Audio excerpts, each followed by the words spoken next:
კარგი, მეც გაგეცნობით ალბათ გარკვეული ინფორმაცია გაქვთ. ნინო ხანაშვილი ვარ, მე ვიყავი როგორც გუნდის წევრი, ისე გუნდის მენეჯერი, სხვა დეპარტამენტის ხელმძღვანელი, ასევე ჩემი კარიერის განმავლობაში ორი პატარა თუ არც ისე პატარა სტარტაპში მიმიღია მონაწილეობა შექმნის, მაგრამ დაახლოებით 20 წელია ვარ ფრილანსერი და ვარ კონსულტანტი HR-ის მიმართულებით და მათ შორის ყველაზე მეტად მუშაობ ხოლმე აი ასეთ თემებზე, კულტურა, როგორ მოვანდომოთ ადამიანს, რომ ესე იგი გააკეთოს ის, რაც ყველაზე მეტად უხარია, ისე რომ თან კომპანიის მიზნებს მიაღწიოს, ხო? და აი სად არის გადაკვეთა, სად არის ბარიერი, სად არის სირთულე, რომ ორგანიზაციის თითქოს ყველას უნდა უნდოდეს, რომ კარგი რაღაც გააკეთოს, კომპანიის წარმატება ხალხისთვისაც კარგი უნდა იყოს და სად გვისყლდება ხელიდან ის, რომ ადამიანი ქრება, თქვათ მოვიდა თუნდაც კარგი კომპეტენციის, კარგი მოტივაციის, როგორ ხდება, რომ შუაში ვკარგავთ ამ ადამიანს, ან იქნებ შერჩევის მომენტში გვაქვს აცდენა, იქნებ საკმარისად კარგად არ ვიცით რა გვინდა, ესეც ძალიან მნიშვნელოვანია შერჩევის დროს, ვიცით თუ არა როგორ ადამიანს ვეძებთ, ან ვარჩევთ თუ არა ღირებულებების მიხედვით, თუ მხოლოდ ექსპერტიზის მიხედვით ვარჩევთ. ეს კითხვები და კიდევ უფრო მეტი არის ის, რაც გუნდის შეკვრისას არის ძალიან მნიშვნელოვანი, არა მარტო შეკვრისას, არამედ სულ მუდმივად. დღეს რო შევხედოთ ასე გუნდი, აი ესეთი გუნდის შეკვრა რეალურად მუშაობს სპორტში, რომ გუნდი არის ნამდვილი და სპორტული გუნდი, იქაც 1-2 ადამიანი თუ მოვა და იქ ძლიერდება, მაგრამ დღევანდელ ცვალებად გარემოში სინამდვილეში უკვე გამოიყენება ტერმინი ინგლისურად ვიტყვით teaming და არა team building. რატომ? იმიტომ სულ ვართ განგრძობით პროცესში, გარკვეული, ასე ვთქვათ, დავალების ან ამოცანის გარშემო ხალხი მობილიზდეს, თქვათ. უცებ რაღაცა ტიპის ამოცანა არის, განსაკუთრებით დიდ კორპორაციებში, სხვადასხვა ფორმირების გუნდები იკრიბება. ამიტომ მენეჯერს სულ უწევს, ესე იგი, ყოველ ჯერზე მიაქციოს ყურადღება, როგორ აკომპლექტებს ამ ხალხს და როგორ გარემოს ქმნის და ხომ არ ხდება იმგვარი კონფლიქტები, რომელიც ეფექტიანობას დასწევს დაბლა. მოკეთ გუნდს რაც შეეხება დავიწყოთ მოკეთ თავიდან. საერთოდ მიზნიდან გამომდინარე ვთქვათ, ხო? ანუ რაში გვჭირდება გუნდი? მარტო რამის, აი ხა მე მაგალითად ფრილანსერი ვარ, ძირითად შემთხვევაში მარტო მუშაობ. გუნდი იშვიათ შემთხვევაში შეიძლება ან ასისტენტად რაღაცა ტიპის აუთსორსინგი გავაკეთო, ხო? მაგრამ როდესაც საუბარია ისეთ თემაზე, სადაც მარტოს არ შეგვიძლია, ან მასშტაბი დიდი გვინდა, ცხადია რომ გვჭირდება სხვა კომპეტენციის, სხვა და თუნდაც უბრალოდ ფიზიკური ძალა ან ცოდნა ადამიანების, რომელთან ერთადაც შევქმნით რაღაცა შედეგს, ხო, სწორი, ამისთვის ვიკრიბებით. მაგრამ რითი განსხვავდება გუნდი ადამიანების უბრალო ერთობისგან? აი რატო ვლაპარაკობთ გუნდზე და არა უბრალოდ თანამშრომლების სიაზე, საშტატო ნუსხაზე, ან რაღაცა ეგეთ ტერმინზე, რომელიც ადრე უფრო გამოიყენებოდა, ხო? იმიტომ რომ როდესაც როდესაც გუნდს ვამბობთ, ხვდებით, რომ იქ ესე რომ ავიღოთ შაბლონურად რო ამბობენ ხოლმე 1+1 უფრო მეტია. ხო, ანუ ადამიანების ურთიერთ თანამშრომლობა წარმოქმნის უფრო მეც, ვიდრე ცალკე აღებული, ანუ ერთეული ადამიანის განყენებული მუშაობა, ხო? აი ესე. რატომ? იმიტომ რომ პირველი ეს იდეების, თქვა შეიძლება თქვა, რომ ამ ხალხის ერთობლიობა სხვანაირად ჭრის პრობლემას, ვიდრე ცალკე ერთი ექსპერტიზა. მეორე უნდა ვთქვათ, რომ ამ ხალხს ჭირდება ერთმანეთი რაღაც საკითხის გადასაწყვეტად, ხო? ანუ ფაქტობრივად ჩვენ, როდესაც გუნდზე ვლაპარაკობთ, უნდა გავითვალისწინოთ, რომ გვინდა ადამიანები, რომლებიც თავისი პატარა კვადრატის აი რაღაც რო შემოიხაზეს, იმის გარდა რაღაცაზე კიდე ანუ რაღაცაზე გული შესტკივათ. ეს არის ფაქტობრივად გული, ხო, რომ მე ერთი ჩემი ამოცანა მაქვს, მაგრამ ასევე ჩვენი ხდება, ჩვენი სიტყვა შემოდის. გუნდი არის უკვე ის, ასე ვთქვათ, ერთობლიობა ხალხის, სადაც შემოდის ჩვენი. რა არის ეს ჩვენი? უპირატესია თუ არა ჩემზე, ეს არის კულტურის გადასაწყვეტი. ანუ თქვენ შეიძლება შექმნათ ორგანიზაცია, სადაც ინდივიდუალურ პერფორმერებზე ააგებთ. იშვიათად მინახავს, მაგრამ მაგალითად ექსპერტების ნაკრები, ვთქვათ. მაგალითად პირობითად, სადაც, რა ვიცი, ერთ ადამიანზე, აი მაგალითად რაღაც კონსულტანტების ნაკრები, რომელსაც ერთმანეთთან კავშირი დიდად არ აქვს და თითოეულის პერფორმანსი გინდა იმისთვის, რომ ჯამში გაზარდო და დიდად ერთმანეთთან არ თანამშრომლობენ. მაგრამ როგორც კი გაცდებით ერთი ადამიანის ან ორი ადამიანის კომპეტენციას და გჭირდებათ ხალხის ურთიერთთანამშრომლობა, გინდა არ გინდა, უნდა შემოიღო რაღაც, რაც უფრო მეტია იმ ერთი ადამიანის პერფორმანსი. ანუ მათ აზროვნებაში უნდა გაჩნდეს ჩვენი, ეს ჩვენი შეიძლება იყოს პატარა, ჩემი განყოფილება თუ ჩემი თიმი, ან შეიძლება იყოს უფრო დიდი, რაც არის კომპანია. ესე იგი, ეს არის მიზანი, ანუ რისთვისაც ხალხს ვიყვანთ, არის იდეა ის, რომ ამ ხალხის ძალისხმევამ ყველაზე უფრო ეფექტიანი გზით, ნაკლები დანახარჯით მეტი სარგებელი შექმნას კომპანიისთვის. ამიტომ ამას აკეთებს დამფუძნებელი, ამიტომ იყვანს.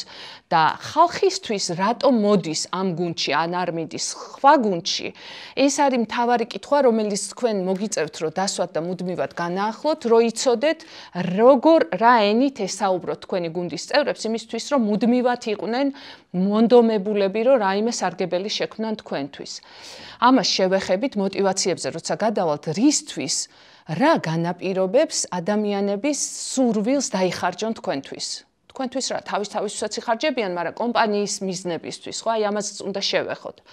მაგრამ მანამდე მოდი დავიწყოთ, აი პირდაპირ გავყვეთ ნულიდან. მე როგორც მოკეთ ეს მთლიანი პროგრამა სტარტაპერებს ეხება და ნუ რაღაცნაირად გავყვები ამას, თუმცა დიდი კომპანიებსაც მუდმივად აქვთ ეს საჭიროება, რომ რაღაც მომენტში შეიძლება დეპარტამენტში ჭირდებოდეთ მთლიანი დაკომპლექტება ან რომელიმე ახალი თანამშრომლის აყვანა.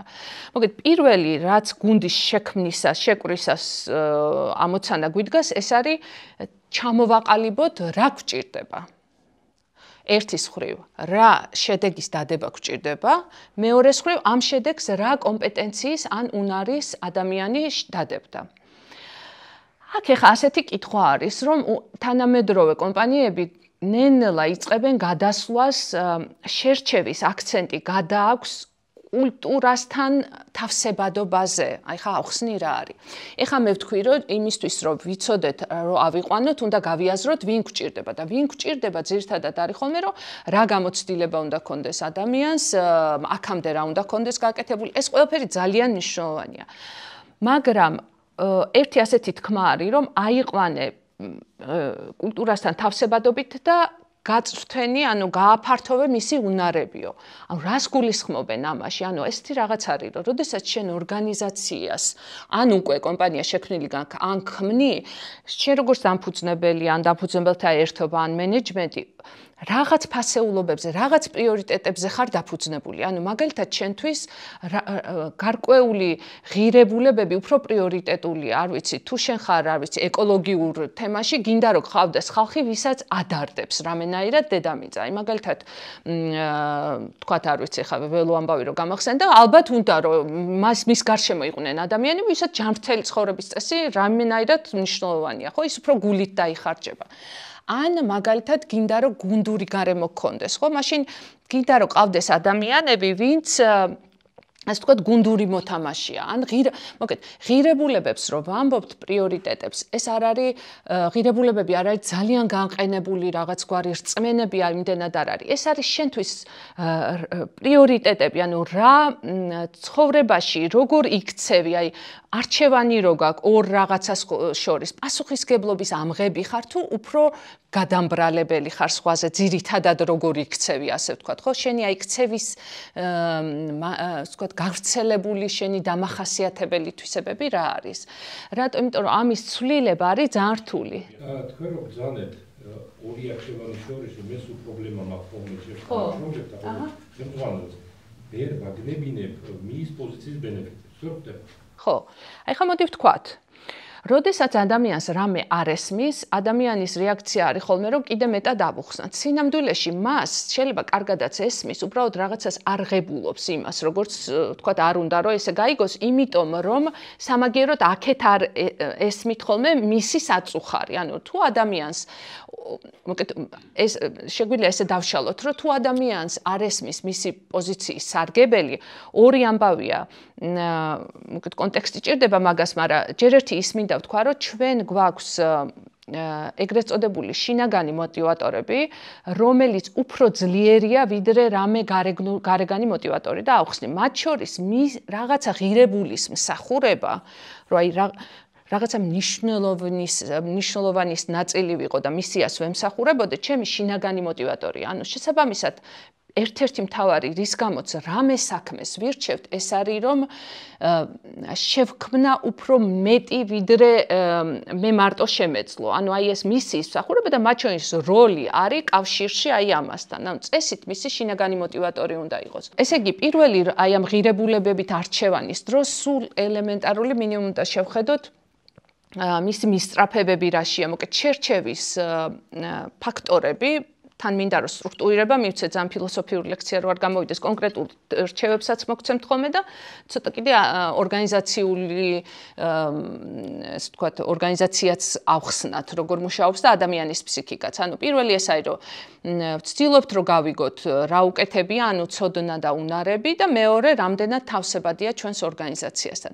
ბარემ მოგცემთ რჩევას როგორ შეარჩიოთ ადამიანი, როგორ გაიგოთ რა უკეთებია, იმიტომ რომ ხშირად როდესაც ინტერვიუზე ადამიანი მოდის, ყველაფერს მოყვება და ვერ გაიგებ მისი წილი რა იყო ამ საქმეში. ამიტომ ერთი ბევრი მოდელია, მაგრამ ერთი მარტივი მოდელია STAR ქვია, ანუ კითხეთ რა სიტუაციაში ეს არის სიტუაციისთვის, რა ტასკი ჰქონდა, ანუ რა დავალება იყო მისი გასაკეთებელი, თვითონ რა გააკეთა და რა შედეგი დადგა. ანუ როდესაც გინდათ გაიგოთ მისი გამოცდილება, რომ მოყვეს მთელი კომპანიამ რა იმოქმედა, ვერ ხვდები მისი წვლილი რა იყო. ამიტომ დააკონკრეტებინეთ ძალიან მარტივად, რომ რა გთხოვ რომ მითხრა, აი რა იყო სიტუაცია, შენი საქმე რა იყო, დავალება, კონკრეტულად შენ რა გააკეთე და რა შედეგი დადგა აქედან. ეს მარტივად რომ მისი უნარები გავიგოთ. რაც შეეხება შერჩევას, ამასაც მეკითხებიან ხოლმე, ანუ როგორ შერჩევას აქვს ორი პრობლემა. ну, რამდენიმეა, მაგრამ ერთ-ერთი გარდა იმისა, რომ ჩვენ თვითონ როცა არ ვიცით ვის ვეძებთ, ეს არის ძალიან დიდი სირთულე. როდესაც ზუსტად არ ვიცი ვის ვეძებ, ესე ვთქვათ, მეპარება ვერ ვხედავ. ეხლა თქვენ რომ თვალი დახუჭოთ, ერთი წამება დახუჭეთ და მითხარით რა არის ამ ოთახში, რა ვიცი, მწვანე. თუ თქვენი რაღაცნაირი აქცენტი შემოსვლისას გინდა თუ არა მწვანეს ძიება არ იყო, ვერ დაინახავთ. ასეა ეს ხალხიც, ანუ თუ არ იცი რას ეძებ, მის ინტერვიუში ძალიან რთულია გაარჩიო, რომ ეს უნარი აქვს. ამიტომ პირველი და აი რა ვიცი, არის რომ რაიმენაირი პროფილი ჩამოაყალიბეთ ადამიანის. აი წარმოიდგინეთ როგორი გინდათ რომ იყოს, არ ვიცი, თუ გინდა ხასიათის თვისებებიც კი აღწერეთ და თუ არა და საქმესთან დაკავშირებული. ეცადეთ რომ თქვენ სტერეოტიპი ბატონო პოზიციის ავატარი, კი. ეცადეთ რომ სტერეოტიპებისგან გახვიდეთ, ოღონდ, რატო? წინა სამსახურში მოკლეთმიანი გოგო რომ ყავდა, იმან, რა ვიცი, თავის უფროს რაღაცა ეჭხუბა ან ცუდად უთხრა და ეხა არ დამანახოთ ეგეთი გოგოები, მოკეთ ცხადია რომ ეს არის, ესე რა ქვია, სტერეოტიპები, რომელიც რაღაც ან რა ვიცი, ну 1000 რამე მახსენდება, მაგრამ მაგალითებში აღარ შევიდეთ, მაგრამ სმენია. ზოდიაქოზე მაგალითად. რაო? ზოდიაქოზე მაგალითად. ზოდიაქოები. მე ვიცი, ხელმძღვანელები ზოდიაქოთი არ იყვნენ თანამშრომლები. ხო, არ ვიცი, თუ ეგ ამართლებს თქვენთვის არ ვიცი, მაგრამ ქალბატონები გამოდიონ უმეტეს შემთხვევაში. ჩემს გამოცდილებაში მე ვაკვირდები და ვამოწევ რამდენად გაამართლებს ის. ესე იგი, ეს თუ თქვენი მოკეთ ეგრეთ წოდებული შორტკატებია, არ ვიცი, თუ იმუშავა, ყოველთვის მაინც ფხიზლად იყავით, იმიტომ რომ ამან თუ წაიღო თქვენი გონება, მე ძალიან ბევრ რესურსს დაკარგავთ. ეხლა შერჩევის ამოცანა რაში მდგომარეობს, რომ მიწვდე, ჯერ ერთი იცოდე, აქედან დავიწყეთ ვის ეძებ, მეორე არის მიწვდე ამ ხალხს. ანუ ხო ამ მუშავრობა სულ მესმის, რომ უჭირთ კარგი კომპეტენტური ხალხის პოვნა. რატო არის ასე?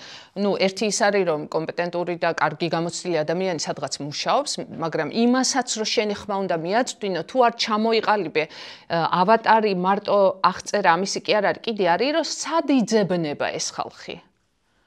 ისე როგორც კლიენტზე გააკეთებდი თქვენს, ხო? ანუ სეგმენტაციას ხო აკეთებთ, ასე თანამშრომლობაზე სად იძებნება ეს ადამიანები და მე რა არის საკომუნიკაციო ენა, როგორ მივწვდე მაგას, მეგობრებით თუ Facebook-ით თუ სხვა რამით. თუ ადამიანი მოვიდა, იცოდეთ რომ მისი, ასე ვთქვათ, თქვენს ორგანიზაციაში მოგზაურობა იწყება ჯერ ერთი თუ გამოაცხადეთ აი იმ ტექსტიდან პირველ რიგში, რას წერთ ამაში და ასევე თუ თქვენს ოფისში შემოვიდა, როგორ დახვდით? აი ეს არის უკიდურესად მნიშვნელოვანი, რომ თქვენ ამ ადამიანს შეუქმნათ პატივისცემითი და უსაფრთხო გარემო, სადაც ის შეძლებს თავის შესაძლებლობები გამოავლინოს. სხვადასხვა რამ არის, მაგრამ რაც შემიძლია გირჩიოთ ეს არის, რომ სტრესულ გარემოში ნუ დასვათ თვალებში, ეხლა მარტივ რამეებს ვამბობ, მაგრამ მზე თუ აჭყეტავს თვალში, ნუ დასვავთ ამ მზის წინ, მაინც და მაინც, ხო? ასევე რომ შემოვა ელემენტარული რაღაცეებია, მაგრამ შეიძლება მაინც სათქმელად ღირდეს. გაეცანით ვინ ხართ, რომ ესე იგი შედიხარ ოთახში და წარმოდგენა არ გაქვს, მთელი კომისია ზის და წარმოდგენა არ გაქვს, ვინ არის, კაი, დასაკითხად რო სადღაც შედიოდე, აი ესეთი განცდა გაქვს და აი რა განცდა შეიძლება არ არის არ დუნდება. ჩვენი ამოცანა კი რა არის? თუ სტრეს ინტერვიუ არ არის, არსებობს სტრეს ინტერვიუები, როცა გინდა რომ სტრესში გამოსცადო ადამიანი. თუ ეს ინტერვიუ არ გაქვთ და ძირთადად არ გაქვთ, თქვენ რა ვიცი, რა ჩამოთვალეთ არც ერთი ეგეთ როლში არ ხართ, თქვენი ამოცანა ადამიანმა რაც შეიძლება სწრაფად ფარხმალი დაყაროს, იმიტომ რომ საბრძოლად არ არის მოსული და თანამშრომლობით გარემოში თავისთავი გაჩვენოთ. ეს არის ჩვენი ამოცანა. ამ კონტექსტიდან შექმენით გარემო. მეორე, რასაც ასკუნის ადამიანი არის, რომ რა კულტურის ორგანიზაციაში მოდის. როგორ ელაპარაკება უფროსი HR-ს, საერთოდ ალაპარაკებს თუ არ ალაპარაკებს საერთოდ, იმიტომ რომ არის ინტერვიუები, სადაც ესე იგი ჯერ ერთი კითხვას არ დაასმევინებენ, მეორე კითხვას თუ დასვავს ისეთი ჩარევა შეიძლება ერთმანეთს შორის მოხდეს, აი უპატივცემულ, ანუ განსაკუთრებით როცა ეძებთ ღირებულ კადრს და საიდანმე უნდა გადმოვიდეს, მას აქვს არჩევანი, ხო? მას აქვს არჩევანი თავის არსებულსა და თქვენ შორის. ამიტომ მნიშვნელოვანი არის, რომ იმ დროიდან გავედით, როდესაც უნდა გვეხვეწოს თანამშრომელი. დიდი ხანია ორგანიზაციები აქედან გავიდნენ, როგორც მან უნდა გვაჩვენოს თავისთავი, ისე ორგანიზაციამ თავის საუკეთესო თავი უნდა აჩვენოს კანდიდატს. ამიტომ მნიშვნელოვანი არის, რომ ამ კუთხით დავფიქრდეთ, რომ თუ ეს ჩემთვის რაც არ უნდა, რა როლშიც არ უნდა ვიყვანდა. იმ ერთი პირველი მომენტიდან იწყება ჩვენება იმისი, ჩემთვის ღირებული ხარ თუ არა, შენ რომ მოდიხარ ეს როლი რო გეუბნები მნიშვნელოვანიაო, მაშ ესე იგი უნდა გაგრძნობინო რომ შენც მნიშვნელოვანი ხარ ამ როლში როგორც თანამშრომელი, ხო? ამიტომ თუ კი პირველივე განწყობა არის მოკეთ არც ისე ადეკვატური, ადამიანს არ უყალიბდება ადეკვატური შთაბეჭდილება და შეიძლება უარი თქვას. ხო, ზანეთ რომ მოდის ოთახშიო, ეს მეტეხ შემთხვევაში აღარ მოდის. ის სანამ წაიკითხავს ტექსტს, ის წებს სერჩას ინტერნეტში რა კომპანია. შედის საიტზე სოციალურ ქსელებში, ვიდეოებში და იქიდან უყალიბდება. კი ბატონო. ესეც ამნიშნულოვანია თქვენ შესახებ რა სახე გაქვთ გარეთ და ყველაზე მნიშვნელოვანი არის თქვენი თანამშრომლები რას ამბობენ თქვენ შესახებ. და მეორე კიდე დღეს გასაუბრებების 60-70% ონლაინ ხდება პირველად. კი, ესეც არის კი. მან იკარგება კომუნიკაცია ძალიან. ხო. ეხლა ონლაინს როგორც ინტერვიუდან ისე მე უკვე თიმის მართვაში თქვენც ახსენეთ, ამას თავის სპეციფიკა აქვს და მართლაც ცალკე უნდა ღირს ამაზე ყურადღების დათმობა. მოკეთ მან ყველაზე უფრო ესე სათუთია, იმიტომ რომ სხეულის ენას ესე კარგად ვერ ხედავ, რომ შენი რეაქციები მანაც დაინახოს. ამიტომ კიდე უფრო კარგად არის ეს სამართავი და ცხადი მესიჯები უნდა იყოს და კარგი მოსმენა ჭირდება. აი ეს არის კიდე რომ იმდენად შეიძლება მან კიდე უფრო მეტად გჭირდება დამაზუსტებელი კითხვები. პერეფრაზები, ანუ მნიშვნელოვანი არის რომ რა გაიგეთ, დარწმუნდეთ რომ ის გაიგეთ რაც მან თქვა, ან მან გაიგო ის რაც თქვენ თქვა. ამიტომ აი ეს დაზუსტებები ონლაინ ძალიან მნიშვნელოვანია. კარგი, ჩავთვალოთ რომ შეარჩიეთ, გუნდი იკრიბება. სტარტაპზე ვლაპარაკობ და ყველა სხვა შემთხვევაშიც მეტნაკლები, ასე ვთქვათ, მასშტაბებით ეს ეტაპები გადის. გუნდს ახასიათებს თავისებურებები, როგორ თავისი დინამიკა აქვს, ასე ვთქვათ. ესეთი ეტაპებია, ქვია, ესე იგი ფორმირება. ანუ თქვა ჩავთვალეთ რომ ავიყვანეთ ერთი, აი თქვენი სასტუმროში ხალხი აიყვანეთ. ეს არის ფორმირება. ფორმირების ეტაპზე რა ხდება? თქვენ ეუბნებით მათ პასუხისმგებლობებს, მათ თავისი ინდივიდუალური, ასე ვთქვათ, სამუშაო აღწერილობები, მიზნები იციან, გარემო იციან, წესით ქცევის წესები იციან, თავისი პირადი ხელფასი ამ შემდეგ ყველაფერი იციან. და ხდება ერთმანეთის გაცნობაც. ეს არის პირველი ეტაპი, უშუალო ხელმძღვანელიც აცნობს, რაღაც წესებს აცნობთ და ასევე ესე იგი ამ ეტაპზე იწყება გარემოს ჩამოყალიბება. ეხლა რა უკვე ეგ არის ესე იგი ყველა შემდეგი ეტაპი უფრო და უფრო აძლიერებს კულტურას, რომელიც ან თქვენი არჩევანით, ან თქვენგან დამოუკიდებლად მაინც ყალიბდება. ანუ კორპორატიული კულტურა არ არის რაღაც, რომელიც სამი კაცი დაждდება და რაღაცებს ქმედებებს მოიფიქრებს და ასე ჩამოყალიბდება. ანუ ეს არის ფაქტობრივად თქვენი ყოველდღიურობაში როგორც იქცევით, ხალხი ასკვნის, როგორია ეს ორგანიზაცია. რა არის მისაღები, როგორი ქცევებია მისაღები, ეს არის უფრო თანამშრომლობითი, ეს არის უფრო დიქტატორული, აქ უფრო ესე ვთქვათ ბიუროკრატია მეტია, შემოქმედებითობა, ხალისი არის თუ არა და ამ შემდეგ სხვა მოდელი არსებობს, უფრო ბაზარზე შედეგებზე ორიენტირებული ხართ თუ თანამშრომლობაზე ორიენტირებული და ასე შემდეგ. მოგეთ ეს ამ აზრებს იყალიბებს თანამშრომელი. მაგრამ ყველაზე მნიშვნელოვანი რაც გინდათ კარგი იქნება გირჩევთ რომ ადამიანმა ამ დროს დასკვნა გააკეთოს არის რომ ჩემთვის უსაფრთხოა ამ გარემოში აზრის გამოთქმა. რატომ ამბობ? ესე იგი, ყოველ დღე მას შეხვდება ბარიერი, მას რაღაც არ მოეწონება, ან შეცდომას დაუშვებს, ან ექნება გაუმჯობესების იდეა და ყველაზე მნიშვნელოვანი თქვენ რაც შეგიძლია შექმნათ, ეს არის გარემო, სადაც საუბარი ამ თემაზე მიღებულია და არ ისჯება. ამას ქვია ფსიქოლოგიური უსაფრთხოება და ბევრი კვლევით დადგენილია როგორც პირველი ფაქტორი გუნდის წარმატების. უფრო მაღალი ვიდრე კომპეტენცია ხალხის, ასაკი ან რაიმენაირი განაწილება. მაშინ ესე იგი თქვენ არსებულ გუნდში ან ახალში რასაც ქმნით, გარდა იმისა, რომ როლებს ანაწილებთ, აძლევთ მესი, ინფორმაციას იმის შესახებ, როგორი ქცევა არის მიღებული და არ არის მიღებული. და ამის შემდეგ ადამიანები იწყებენ თავისი ცოდნის და უნარების გამოყენებას იმის და მიხედვით, თქვენ როგორი მიმართებები მიეცით. თუ მოწონებულია თავის ჩვენება, სხვების გაკეთებულის გადაბრალება, თუ რამდენჯერმე დაინახეს ამგვარი წახალისება, ნელ-ნელად კულტურა მიდის იქითკენ, რომ ნაცვლად იმისა, რომ რა ქვია იმას მივეხმარო, მე ეგრევე გამოვგლეჯ სხვას რაღაც გაკეთებულს, რომ მე გავაქციო და მენეჯერს უთხრა, რომ ჩემი გაკეთებულია ეს ყველაფერი. თუ ეს წახალისდა, ამიტომ იცოდეთ, რომ თქვენ რასაც ახალისებთ, ის გაძლიერდება როგორც ქცევა ორგანიზაციაში და ადამიანები იწყებენ დამსგავსებას, უბრალოდ ვისთვისაც ეს სრულიად მიუღებელია წავა და ვინც რჩება, იწყებს ამ ქცევების თავის ადაპტირებას აქამდე. მეორე ეტაპი გუნდის არის ეგრეთ წოდებული სტორმინგი, მაშინ ესე იგი ფორმირება ვთქვით. მეორე არის შტორმი, კონფლიქტები იწყება. კონფლიქტი რატო ხდება? ეხლა მე რაღაც როლში მოვედი, ვიღაცა რაღაც როლში მოვიდა და უკვე ჩვენი საზღვრები უნდა მოვსინჯოთ. ანუ მე რა პასუხისგებლობა მაქვს, რა უფლებები მაქვს, შენი ზღვარი სად გადის, შენ რო რაღაც დავალებები გაქვს, მე რატომ აკეთებინებ მაგას? ძირითადად ამგვარი, ასე ვთქვათ, კონფლიქტებია ხოლმე. ან მე რომ მჭირდებოდა, რატო არ დამეხმარე ამაში? ან კონფლიქტები არის, მეც იგივე საქმე არ გავაკეთე და შენ წაგახალისეს, მე არ წამახალისეს. ანუ და მერე იწყება უკვე ასე ვთქვათ, დაგროვება უკმაყოფილობების, რომელიც ან მიდის საუბარში თუ ამიტომ ვთქვი, რომ პირველი რაც უნდა შექმნათ არის ნიადაგი. ანუ თქვენ ხო მარცვალს არ ჩააგდებთ ისეთ მიწაში, რომელსაც არ ამზადებთ რამენაირად, ხო? აი რაღაც ჭირდება, წყალიც ჭირდება, განაყოფიერება ჭირდება, ხო? ამიტომ ეს ნიადაგი არის გარემო, რომელშიც ამ ხალხის კონფლიქტიც კი, თუ თქვენ ამგვარი გარემო გაქვთ, რა ხდება? კი არ იგუბებს, ან კი არ პირისპირ იმაში წყენაში კი არ გადადის, არსებობს ფორმატები, სადაც ამაზე ილაპარაკებენ.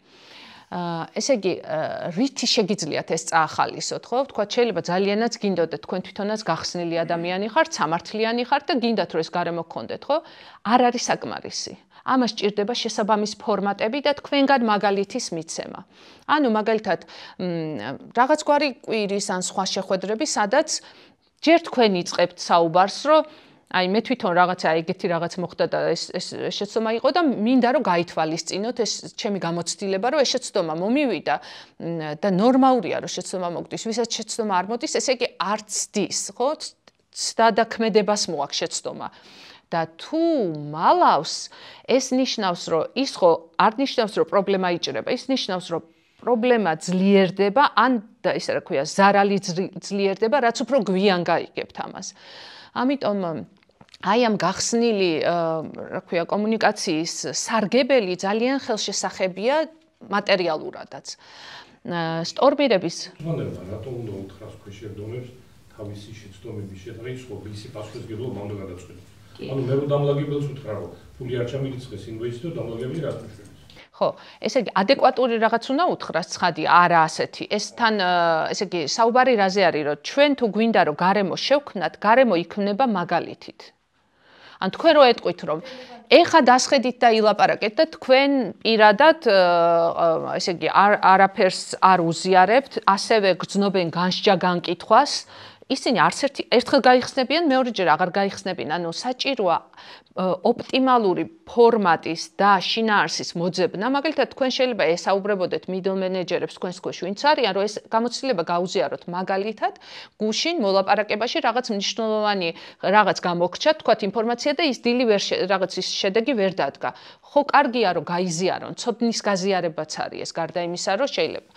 ეხა კიდე ერთი რაც მინდა ვთქვა, რომ ამგვარი მოწყვლადობა, ასე ვთქვათ, არ არის სისუსტე. ეს უნდა თანხwebdriverში იყოს, წყვილში იყოს პასუხისგებლიანობასთან. ანუ ეს არ არის საუბარი, რომ ყველა შეცდომა ნორმალურია და არავინ არაფერის პასუხისგებელი არ არის. თუ ეს არის, ეს სხვა გარემოა. აქ შედეგები არ დგება. ჩვენ საუბრობთ გარემოზე, სადაც უსაფრთხო საუბარი, ასე ვთქვათ, შიშებზე იქნება თუ ცოდნის ნაკლებობაზე თუ რაიმე შეცდომებზე, თან არის პასუხისგებლობა, მე ვიღებ პასუხისგებლობას ჩემი საქმის გაკეთებაზე და აქვე ვამბობ რა არ ვიცი. ეს სხვა არის, ვიდრე რა ქვია, არ გამომდის, არც ვიცი და დიდად რა ვიცი, არც პასუხისგებელიც რა ვიცი, რა სხვამ გააკეთოს მაშინ. ეს სხვა არის. ხო, ამიტომ არის გარემო, რომელშიც თან შედეგზე პასუხისგებლობა არის ღირებულება და თან გახსნილობა. ეხლა ეს რატო აქვს წერე სტორმინგის დროს? იმიტომ რომ ამ დროს საზღვრების ჭიდილია, ვინ უფრო ძლიერია, ვინ უფრო მოკეთ, აი ეს ამბავია და აქ მნიშვნელოვანი არის, რომ აქცენტი და მთელი ფოკუსი იყოს მიზანზე. რისთვის ვარ და რას ვემსახურებით. აქ ეძებენ რა უნდა ხალხს? აქ უნდა რომ ყველას გვინდა რომ ვიყოთ გამორჩეული. აქ უნდათ რომ ისე იგი დაასკვნან ან გახდნენ ფავორიტები. როგორც კი თქვენ ამ ანკეტს წამოეგებით და დაიწყებთ ფავორიტიზმის კულტურის დანერგვას, თქვენ მიიღებთ ჩამქრალ თანამშრომლებს, რომლებიც თუ რა ვიცი, არ გააფუჭებენ, მაგრამ დიდად არც გააკეთებენ საქმეს რა. ამიტომ თქვენი ამოცანა ამ ეტაპზე არის რაც შეიძლება სამართლიანი გარემოს შექმნა, რომელიც ნიშნავს იმას, რომ მაქსიმალური აქცენტი უნდა იყოს საქმეზე და არა პიროვნებებზე. ანუ განხილვაც უნდა ეხებოდეს საქმეს და ეგებიდან მოდის.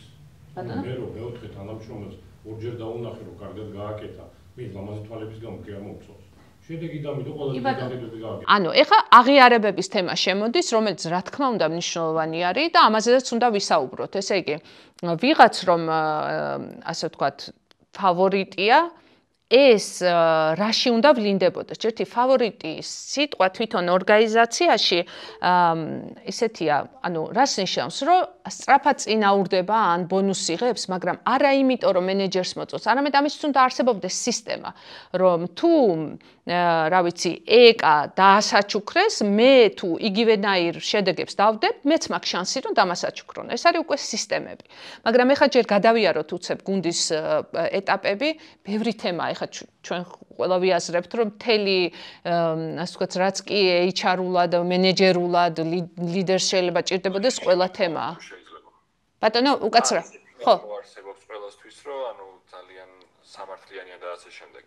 უბრალოდ ანუ სამსახურში დაიწყეს ადამიანებმა იმაზე ლაპარაკი, რომ აი შეიძლება კადრი აკლიან რაღაცა, მაგრამ ანუ რეალურად სამსახურზე თუ ლაპარაკობთ, გამოდის რომ კადრის დამატება შეუძლებელი იქნება იქიდან გამომდინარე, რომ რაღაც შეიძლება ბაჯეტი არ ყოფნის ან რაღაცა. ეგეთ შემთხვევაში როგორ უნდა მოიქცეს? ეგეთ შემთხვევა არის, მოგეთ, ჩემი რჩევა არის, რომ ნებისმიერი წუხილი, რომელიც თანამშრომლებს აქვთ, უნდა მოისმინოთ და დაუბრუნოთ პასუხი სიმართლე.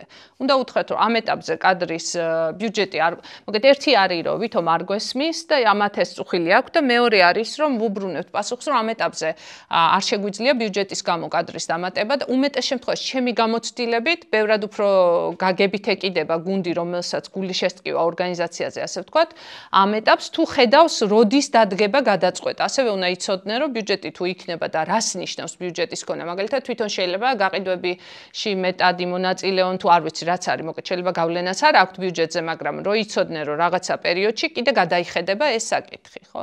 ესე იგი, სტორმინგის შემდეგ არის ნორმირება. ანუ ეს არის უკვე თანამშრომლობითი რეალურად, როდესაც ხალხმა გაარკვია თავისი სამუშაოები, თავისი რესურსები, ეს არის უკვე ეტაპი, როდესაც ფიდბექები არის ძალიან მნიშვნელოვანი, როდესაც თქვენ რაც შეიძლება მეტად და ჩქარა უნდა დაუბრუნოთ უკავშირი ხალხს რას აკეთებენ კარგად. და რის გამოსწორება გინდათ. აქ ერთი რასაც მინდა ხაზი გაუსვა ფიდბექს, ახლა ღრმად ვერ შევალთ ფიდბექთან დაკავშირებით უკავშირებში, მაგრამ მინდა ვთქვა, რომ უკავშირი ეხება, უნდა ეხებოდეს არა მარტო იმას, რის გამოსწორებაც გინდათ, არამედ აუცილებლად მიეცით უკავშირი იმაზე რა მოგწონთ. იმიტომ რომ იმის გამტკიცება გააკეთოს. ხშირად ჩვენ არ ვიცით რაღაც რო ვაკეთებთ, რამდენად კარგად ვაკეთებთ ამას. ამიტომ გჭირდება ამ უკავშირის მოსმენა ადამიანისგან. ამიტომ თუ მოგეწონათ მისი სერვისი ან დალაგებული, უთხარით რომ მოგწონთ ეს, თქვათ, ან თუ მოგეწონათ, რა ვიცი, ნებისმიერი რამ მოკეთ უთხარით ნებისმიერ მომენტში რომ ამაზე აღარ იდარდოს სანამ არ მაქვს უკავშირი თქვენ ხო გახსოვთ არ ვიცი ეს ჯოჰარის ფანჯარი შეიძლება ბევრს გაგივლიათ ხო არის რაღაც რაც ვიცი მე ჩემი თავის შესახებ და სხვამაც იცის ხო არის რაღაც რაც მე არ ვიცი და სხვა მიცის და ამაში ვღელავ ესე იგი მე მჭირდება უკავშირი გარემოსგან რომ განმემტკიცდეს ინფორმაცია მქონდეს ჩემი ქცევები რეალურად როგორ არის აღქმული ამიტომ აი ამ თქვენი როგორც მენეჯერის ამოცანა არის უსარგებლო ღელვისგან გაათავისუფლოთ ადამიანი, რომ მისი მთელი ეს ენერგია შემოქმედებით საქმის კეთებას მიეძღვნას. ანუ ჩვენ არავის არ გვინდა, ანუ მე არ ვიცი მენეჯერი, ვისაც სიამოვნებს დასტრესილი ხალხის ყოლა. რატო უნდა გინდოდეს, რომ თითქოს ერთი აზრი არის ხოლმე, რომ რაც უფრო კონტროლში ყავს უკეთეს შედეგს დადებს და ასე არ არის. ანუ შეიძლება მოკლევადიანი პატარა საქმეები გააკეთებინოთ, მაგრამ გრძელვადაში ის ადამიანი აბსოლუტურად ფუნქციო ხდება. და ნუ მოკეთ ნორმირების შემდეგ არის ესე იგი პერფორმინგი, ანუ უკვე რეალურად სადაც არის პიკი მათი ურთიერთ რა ვიცი შეთამაშების და აქ იწყება. ანუ აქ იწყება უკვე საუკეთესო შედეგები. მაგრამ ნუ მე არის გაცილება და ეს გაცილებასაც თავისი რიტუალები აქვს თუ ვინმე წავიდა. მაგრამ მნიშვნელოვანი არის რომ ნებისმიერ ეტაპზე შეიძლება დატრიალდეს ეს წრე. არ არის რომ გადავედით საუკეთესო პერფორმინგზე და აღარ იყოს კონფლიქტები. ისევ შეიძლება რაღაცამ გამოიწვიოს. აქ ასევე იმის თქმა მინდა რომ თუ ხედავთ მოკეთ ამ ეტაპების შემჩნევა კარგია იმისთვის რომ თუ ხედავთ გუნდში რაღაც კონფლიქტები ხდება უნდა ვიცოდეთ რომ ეს ნორმალურია მაგალითად ახალი თანამშრომლის შემოსვლას ახლავს ხოლმე რა ვიცი განსაკუთრებით გაყიდვების გუნდში რომ აი ჩემი ბონუსი ხო არ უნდა გაიყოს თუ რა ხდება თუ სხვა როლში მოიყვანეს ჩემი როლი როგორ შეიცვლება და შეიძლება არ იყოს გაზიარება ცოდნის უნდა ვიცოდეთ რომ თუ რაღაც მოწოდებაზე ან ცვლილებაზე არ რეაგირებს გუნდი შეიძლება იყოს სისტემური პრობლემა და შეიძლება იყოს კულტურული პრობლემა და შეიძლება იყოს ფსიქოლოგიური პრობლემა. ანუ არ არის ყოველთვის რომ ადამიანში არის პრობლემა. შეიძლება სტრუქტურაშია რაღაცა და არ არის როლები კარგად. შეიძლება კულტურაშია, იმიტომ რომ რაღაცა ღირებულებები აცდენი და შეიძლება არის ადამიანში რომ რაღაც შიში აქვს მაგალითად მე ძალაუფლებას დავკარგავ ან აქამდე მილიონი ცვლილება გაგვიხორციელებია და კიდე ახალი რაღაც მოიგონეს და დავიღალი არ მინდა. მოკეთ 1000 სხვადასხვა მიზეზი შეიძლება ჰქონდეს ადამიანის არც ისე კარგ პერფორმანსს და ეს გასათვალისწინებელია და ეს არ არის მხოლოდ ამ ადამიანის ცოდნის და мотиваციის მიზეზი. შეიძლება გარემოში იყოს ეს პრობლემები. კარგი, ეხა თქვათ გუნდი რაღაც გვარად შეიკრა, გუნდმა რომ იფუნქციონიროს, თქვენ გჭირდებათ სისტემების არსებობა. პირველი ეს სისტემა არის, რომ კომპენსაციები უნდა მისცეთ. კომპენსაცია როგორები არსებობს, ხო, სახიფათო სისტემები. სახიფათო სისტემები შეიძლება იყოს, მოკეთ არის ხოლმე პიროვნებებზე დაფუძნებული და ძირითადად როცა იყვანენ თითქოს თავიდან ასე აძლევენ, მაგრამ მაინც ადრე თუ გვიან ამ სისტემის მოწესრიგება გჭირდება და უკვე როლებზე დაფუძნებული ანაზღაურებებია ხოლმე. ანუ რეალურად რო წარმოიდგინოთ მატრიცა, არ ვიცი თუ გაქვთ ორგანიზაციაში, დიდ ორგანიზაციებს ალბათ აქვს, სახელფასება ადეს აკეთებენ ხოლმე, სადაც ვერტიკალზე რო წარმოიდგინოთ არის რაღაც გვარი ეგრეთ წოდებული გრეიდები, ანუ რაც უფრო ზევით არის, მით უფრო მეტი ღირებულება აქვთ. მოდი ხელფასი ავხსნათ რა არის, ხო? ხელფასი არის აი სკამი რო წარმოიდგინოთ, რაღაც როლში ადამიანი მოყავთ და ვინც არ უნდა მოყავდეთ, ამ როლს შეუძლია X-დან Y-მდე რაღაც ღირებულებას ქმნის, რომელშიც შენ გიღირს რომ გადაიხადო რაღაც თანხა.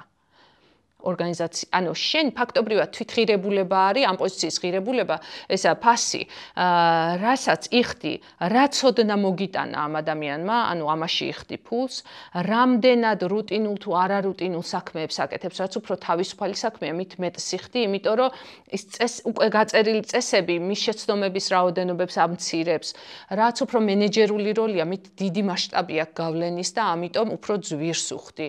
რაც უფრო კონტაქტები აქვს რთული და გავლენა ამ კონტაქტებს დიდი აქვს შედეგზე მეც უხდი, რაც უფრო დიდ ფინანსურ რაღაცებზე აწერს ხელს მეც უხდი და ამ შემდეგ შეიძლება 7-9 ფაქტორია, რომლის გამოც იხდი ხელფასს. ანუ ეს არ არის რომ ადამიანს გადავიხადი, ანუ იმ როლის მდგენელებია.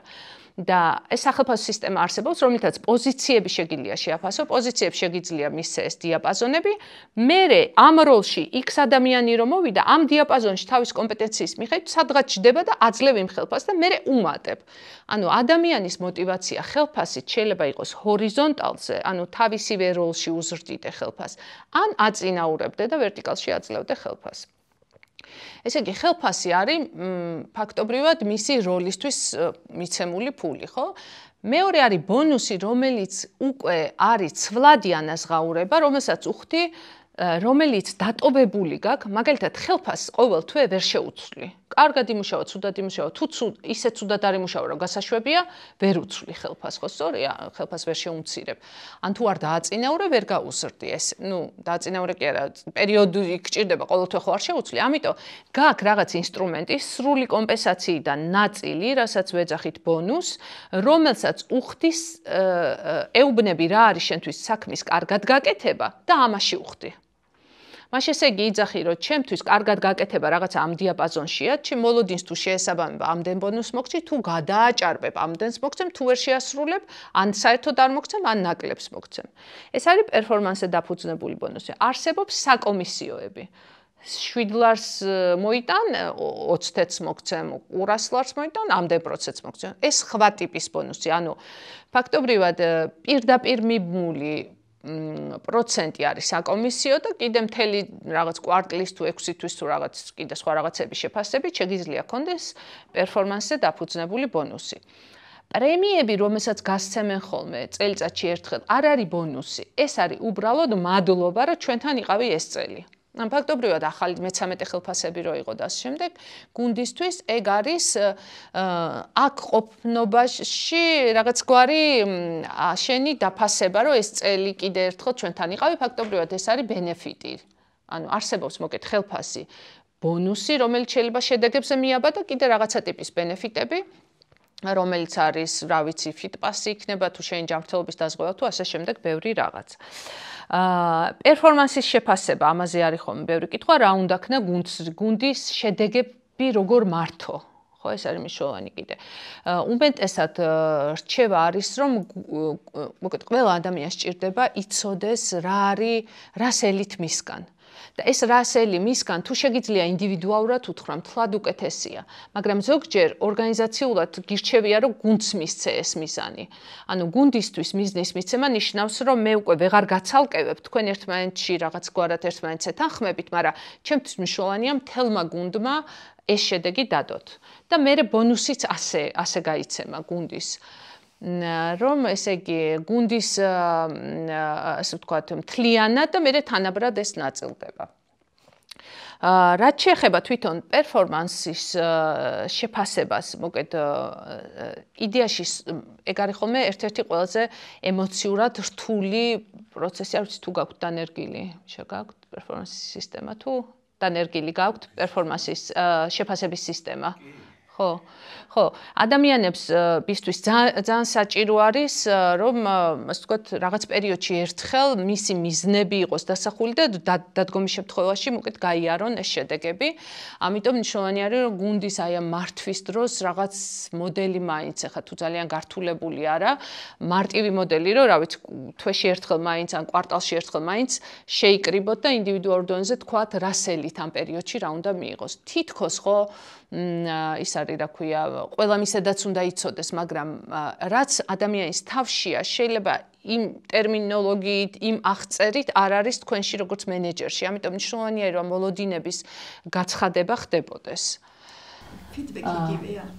ანუ ფიდბექი თქო იგივეა, ფიდბექების მიღება. ხო და ამის შემდეგ აუცილებელია, რომ ფიდბექი მივცეთ ადამიანს. ხო, ანუ ეს არის ესე იგი მიზნის დასახვა, ანუ თვითონ საქმიანობის შესრულების მართვა არის პროცესი, ასე ვთქვათ, რომელიც იწყება მიზნის დასახვა არის, სადაც პერიოდის დასაწყისში თანხმდებით რას ველი თქვენგან.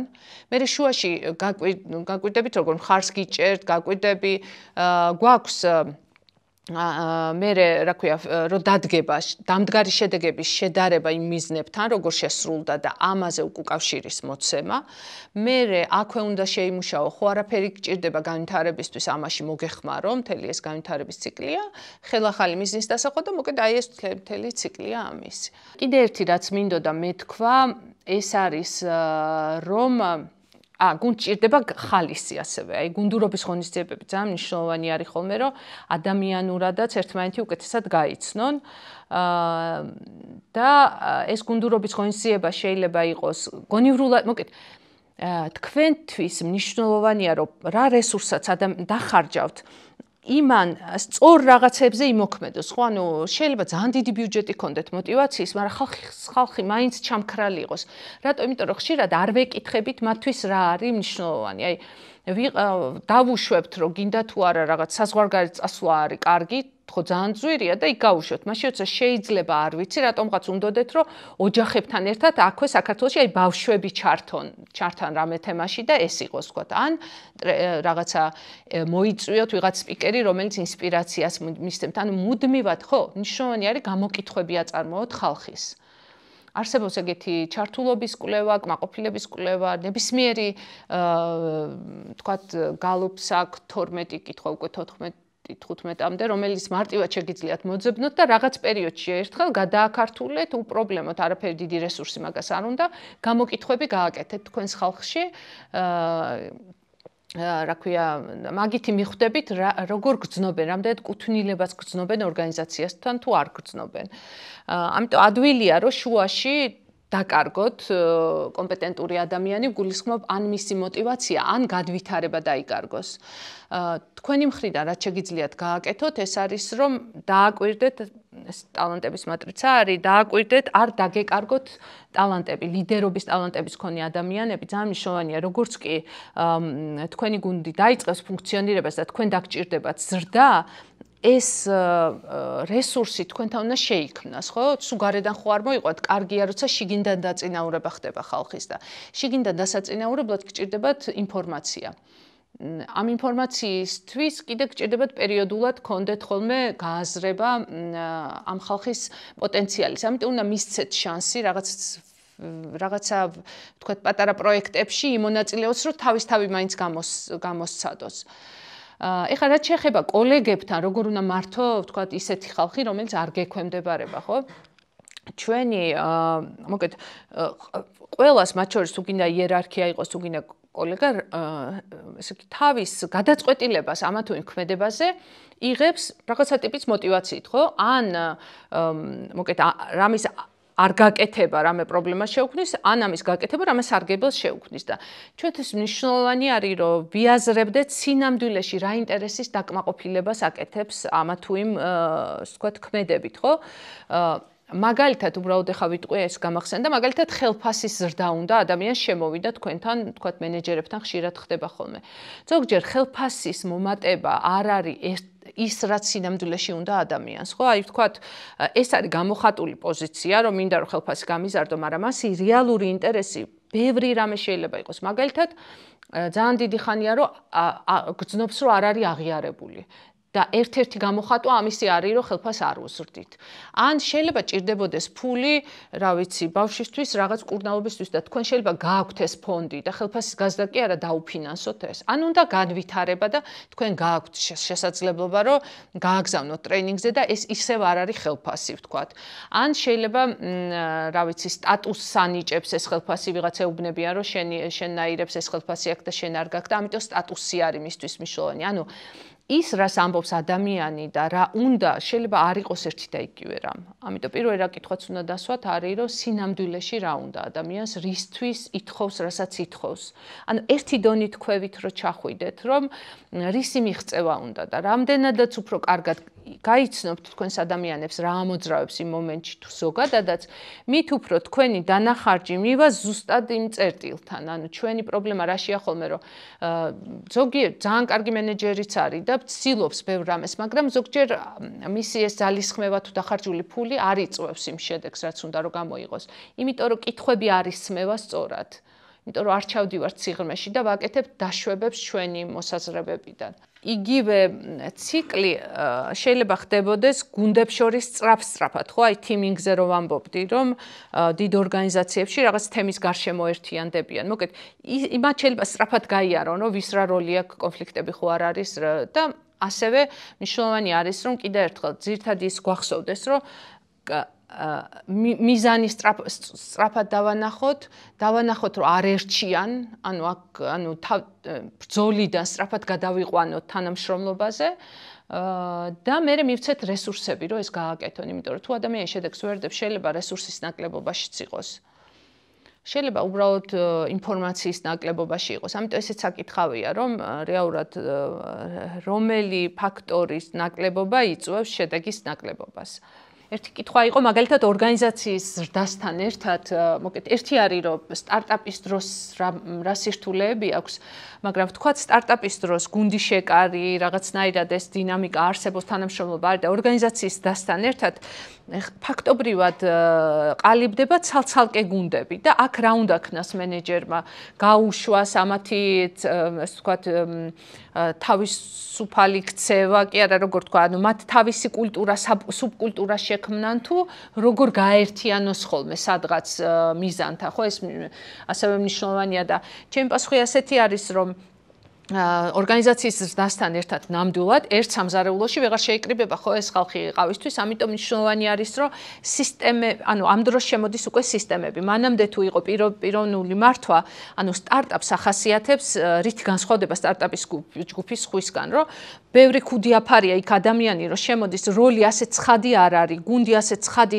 ჩარჩოებში არ არის, რესურსები ამდენი არ არის, მეტი მოქნილობაა საჭირო, ანუ სტარტაპის გუნდის ახასიათებელი არის, რომ ხალხი არის მოქნილი ნებისმიერ სხვა საქმეზე გადართვადი. ამიტომ არის, რომ უფრო მეტი შესაძლებლობების ადამიანი გინდა და ორგანიზაციულ სტრუქტურაში უკვე გინდა არ გინდა ისინი სპეციალიზირდებიან, გარკვეულ ჯგუფებად ყალიბდებიან და მათი უშუალო ხელმძღვანელი რაღაც დამღას ადებს მოკეთ ამ გუნდს და თავის ხასი, ეს ვთქვათ, მენეჯერული სტილის მიხედვით ქმნის ამ გუნდს. უფრო ყურადღებიანი თუ არის სხვანაირი მოტივირებული ხალხი ყავს და სხვა რო არ არის, იქ სხვანაირი. ამიტომ გენერალური დირექტორის და HR-ის ამოცანა არის, რომ ეს გამჭოლი კომუნიკაცია სულ არსებობდეს. ამას შიდა კომუნიკაციების ადამიანი აკეთებს ხოლმე და კომუნიკაციის სხვადასხვა ფორმა არსებობს. აი ხა წეგანაც საუბრობდი. ერთი ყველაზე მნიშვნელოვანი არის, რომ მიზნების გააზრებაში ეს middle management-ი სულ უნდა ყავდეთ ჩართული, რომ ერთიანად იმსჯელონ, რა გააკეთოს ორგანიზაციამ, სად მივდივართ, ანუ როგორც კი ამას დაკარგავს და იზოლირებულ, აი საილოებს ეძახიან ხოლმე, რომ ჩემი თავი მახსოვს მარტო და იმის იქით, რა ვიცი, რაც გინდათ ის მომხდარა, უკვე აღარ მედარდება. აქ უკვე აშენდება კედლები და ძალიან რთულია თანამშრომლობა. ამიტომ ჯერ ერთი რომ საერთო მიზნისკენ გაერთიანება მნიშვნელოვანი და ადამიანურ დონეზე ამ ხალხის შეკრება არის მნიშვნელოვანი და კიდევ მნიშვნელოვანი არის გაყვანა და საუბარი რა დაეხმარებათ ურთიერთთანამშრომლობაში. აი მაგალითად რისკები და გაყიდვები, თქვა თუ კი ისინი ერთმანეთს რაიმენაირ ან ფრონტი და ბექი, ხო, ანუ სულ არის ისა აღქმაში პრობლემა, რომ ბექში ამდენს მუშაობ და ფრონტი ფულს იღებს და ჩვენ კიდე არც კი გვთვლიან არაფრად, ხო? და ანუ ესე იგი მიმართულებები ნელ-ნელა იწყებენ აღქმას იმისა, რომ მე უფრო მნიშვნელოვანი ვარ, შენ არც ისე მნიშვნელოვანი ხარ და ანუ ცოტათი ეს აროგანტულობა არღვევს მე აი ამ თანამშრომლობას. ამიტომ მან და გამოსავალი არის ხოლმე, რომ ვინ რას აკეთებს ამის გაცნობაც, რომ აი დაინახონ ამათი ღირებულებაც, ანუ ის მოყვეს ერთღელაც იქნება და ბუღალტერიამ მოყვეს თავის საქმის შესახებ და რომ მიხვდნენ, რომ აი value chain, როგორ იქნება ეს ღირებულება, რომ იმათ გარეშე ესეც არ გამოვიდოდა, ვთქვათ. ну ერთი ეს არის ხოლმე და კიდე არის რომ ფორმატებია მოსაფიქრებელი მან რაც შეიძლება კრეატიულობა საჭირო არ ვიცი თუ ზეპირი მიმართვა თუ რა ვიცი სადილი ვიღაცებთან შეიძლება არ ვიცი ეს თუ რამეში გამოდგება ღია პერიოდი როცა კითხვებს სვავენ გენერალ მენეჯერთან შეიძლება იყოს სპორტული სხვათა სპორტული შეჯიბრები ძალიან კარგად მუშაობს ხოლმე აი როცა სხვადასხვა ხალხი ერთ მიზნისკენ მიდიან მე რა ის გადააქვთ სხვაგან და მინახავს აი ამ საფეხბურთო და სხვა კლუბებს როგორ უმუშავია. Team building-ის. სტარტი რა დროს იწყება? ანუ ქმნი გულს და შუქაციანებად. ქმნი დაუშვები ხوار ოპტიმალური რაოდენობა. შუქაციან გუნდება ქმნი, ანუ ხავს უძლებთ ამ შუქი 7 იერარქიის მიერ რაღაცა. რა დროს უნდა დავიწყო მე ხელმძღვანელობა team building-ი და რა არის ამის ლაკმუსი? ესე იგი გუნდი როგორც კი გუნდის შექმნა დგება ესე იგი team building-ი ესე რომ ვთქვათ აი წეგანაც ვამბობდი რომ პირველ 2 და 3 ადამიანის ერთად შეკრებისას უკვე ფაქტობრივად იწყება გუნდის შეკვრა. გუნდის შეკვრა რას ნიშნავს რომ ჩვენ უნდა გავაზიაროთ რა თამაშის წესები არის მიღებული ჩვენ შორის. ხვალეთ ამჟამად ერთთვის მანძილზე გასაუბრებები ყველა ამხან. უკვე დავიწყეთ მუშაობა პროცესი. ხო და ანუ ფაქტობრივად თქვენ გუნდის შეკვრას იწყებთ. თუ მეკითხებით, აი ისეთი სახალისო team building-ები რო არის, როდის გავაკეთო, ეგ დასაწყისშივეც აკეთებენ ხოლმე, რომ უკეთესად გაიცნონ ერთმანეთი. თქვათ რაღაცა რაოდენობის ადამიანი დამოკიდებულია ხოლმე ბიუჯეტზე. მაგალითად, ეხლა ყოველ კვირას ვერ ივლით, მაგრამ არ ვიცი, წელიწადში 2-ჯერ მაინც რო გააკეთოთ სულ ცოტა, უკვე ძალიან კარგი არის. თუ არა და კვარტალში ერთხელ სხვადასხვა რამ შეიძლება რო აკეთოთ. რა მიზნებს უნდა ემსახურებოდეს team building? ხო, მოდი ვთქვათ რა შედეგი მოაქვს საერთოდ ამ გუნდურ გასვლას, ხო? ერთი ის არის, რომ ზოგჯერ როდესაც მარტო ოფისში ვხედავ ადამიანს, ეს მე წარმომიდგენია იმ საქმესთან პირდაპირ გარეთ რომ დავინახა, თურმე ჩემს ავიტყვარებია სიმღერა, ან ეს საფეხბურთო კლუბი უყვარს, ან ჩვენი შვილები, რა ვიცი, ერთ სკოლაში დადიან და ბევრი საერთო რაღაცა ჩდება, რომელიც ემპათიას მე მიღებლობას მიძლიერებს ადამიანის და საერთო ენა უკეთესად შემიძლია რომ გამოვნახო. აი ეს არის ძირითადი დანიშნულება რომ მოვბრუნდები უკან. ესე ვთქვათ, როდესაც რაღაც თანამშრომლობაზე მინდა რომ დაველაპარაკო, უფრო ადვილია ნაკლები ბარიერები მაქვს მასთან რაღაც საერთო ენის და თანამშრომლობის მოძებნის. ერთი და მეორე ამ გასვლის დროს შეიძლება საქმეზე ილაპარაკო და იქ გადაწყვიტო რაღაცა ტიპის პრობლემა, რომელიც ოფისში რატომღაც აი იმ შეზღუდულობაში ვერ მოიფიქრე. ერთი რაც დავაკვირდი team building-ის მე ერთი კვირა სუბორდინაციას კარგავენ თანამშრომლები. ხო, ეხლა შევხედოთ გვინდა თუ რას ნიშნავს სუბორდინაცია და რას ნიშნავს დარღვევა. ესე იგი სუბორდინაციის დარღვევა თუ ეს გადადის უპატივცემულობაში არა, უბრალოდ ერთად რომ დალევენ ილოთაებენ საღამოს და მე წადებ შეწოვენ მეორე დროს გონია რომ აღმასრულებელი დირექტორი თავის მაგაცია და შენობით შედის კაბინეტში და უძმურად ეს გავაკეთე. ეხლა რაც შეეხება გაჩნია რა კულტურას აშენებთ, ესე იგი ზოგან ბატონობით მიმართვა მნიშვნელოვანია და მაშინ team building-ებიც არის ხოლმე ძალიან მორიდებული და ესე იგი ესე უნდა დავსხდეთ და იქ ესე იგი დალევაც არ მოსულა და არაფერი არ მოსულა. მაგრამ თუ ეს არის ისეთი გარემო, სადაც არასაჭირო ფორმალობები გვინდა რომ არ იყოს, მაშინ ნორმალური team building-ი ამას ეხმარება, ოღონდ თან მენეჯერი უნდა გავზარდოთ, რომ მან როლიდან როლში გადასვლა შეძლოს, ანუ სამსახურს მიღმა როგორც იქცევა, სამსახურში რომ მოვა, უნდა შეძლოს, რომ შედეგებზე ხედვა არ დაკარგოს. მაგრამ არასაჭირო ფორმალობები გაუშვას, კი ბატონო, თუ თქვენობით მიმართვა არაფერს არ არგებს, მაშინ უშუალო მიმართვა უკეთესია ჩემი აზრით, რა ვიცი. კი ბატონო. აღმასრულებელმა დირექტორმა ალბათ ნაკლები უნდა გალიოს. ხო, ნაკლები. კონტაქტ თემა ის არის, რომ ერთი კვირა მე ისინი ერთმანეთთან ძალიან გაშინაურებული არიან და საქმეს რაღაცას გეტყვით, ესე იგი მე ჩემი დაკვირვებით ისეთი ორგანიზაციები, რომლებიც კონტროლზეა ორიენტირებული, ანუ იმ ხალხს აქვს ხოლმე მიდრეკილება აი რაღაც საოცარი შეიძლება უკიდურესი, იმიტომ რომ იქ შეკავებულია ეს რაღაცა ურთიერთ თუ ორგანიზაციაში ხალისი რამენაირად ჩაშენებულია და ძალიან მნიშვნელოვანია რომ განსაკუთრებით შემოქმედებით რა ვიცი თუ რამის შექმნა გინდათ იქ ანუ ამის გარეშე არაფერი არ გამოვა ანუ იქ მაქსიმალურად ყოველდღიურობა უნდა იყოს თავისუფალი და ხალისიანი მაშინ ის გართობაც ესეთი მონატრებული აღარ არის ციხიდან რომ გამოვა კი აღარ არის უკვე არის რომ ჩვეულებრივ აქაც შემიძლია რომ ცოტათი მსუბუქად ვიყო შეიძლება შემდეგ თემას ამ თემასთან დაკავშირებით რომ ვიკითხო აი როგორ შეგვიძლია ის გავავრცელოთ თანამშრომლებში რომ ანუ საქმის დროს თანამშრომლები ვართ ანუ team building-ების დროს შოულებრივ ერთად ვართ ერთი ანუ კარგად ვერთობით იმიტომ რომ არ ვართ სამსახურში, თუმცა სამსახურში ვართ და საქმეს ვაკეთებ. იმიტომ რომ მე პირადად მაქვს ეგ შემთხვევა რომ სამსახურს გარეთ შეიძლება ძალიან ახლო ურთიერთობა მქონდეს თანამშრომლებთან, მეგობრობდე, მაგრამ საქმის როცა შეეხება საქმიანი ურთიერთობა გვაქვს და ანუ იქ სამსახურში საქმე სამსახურს გარეთ მეგობრობა.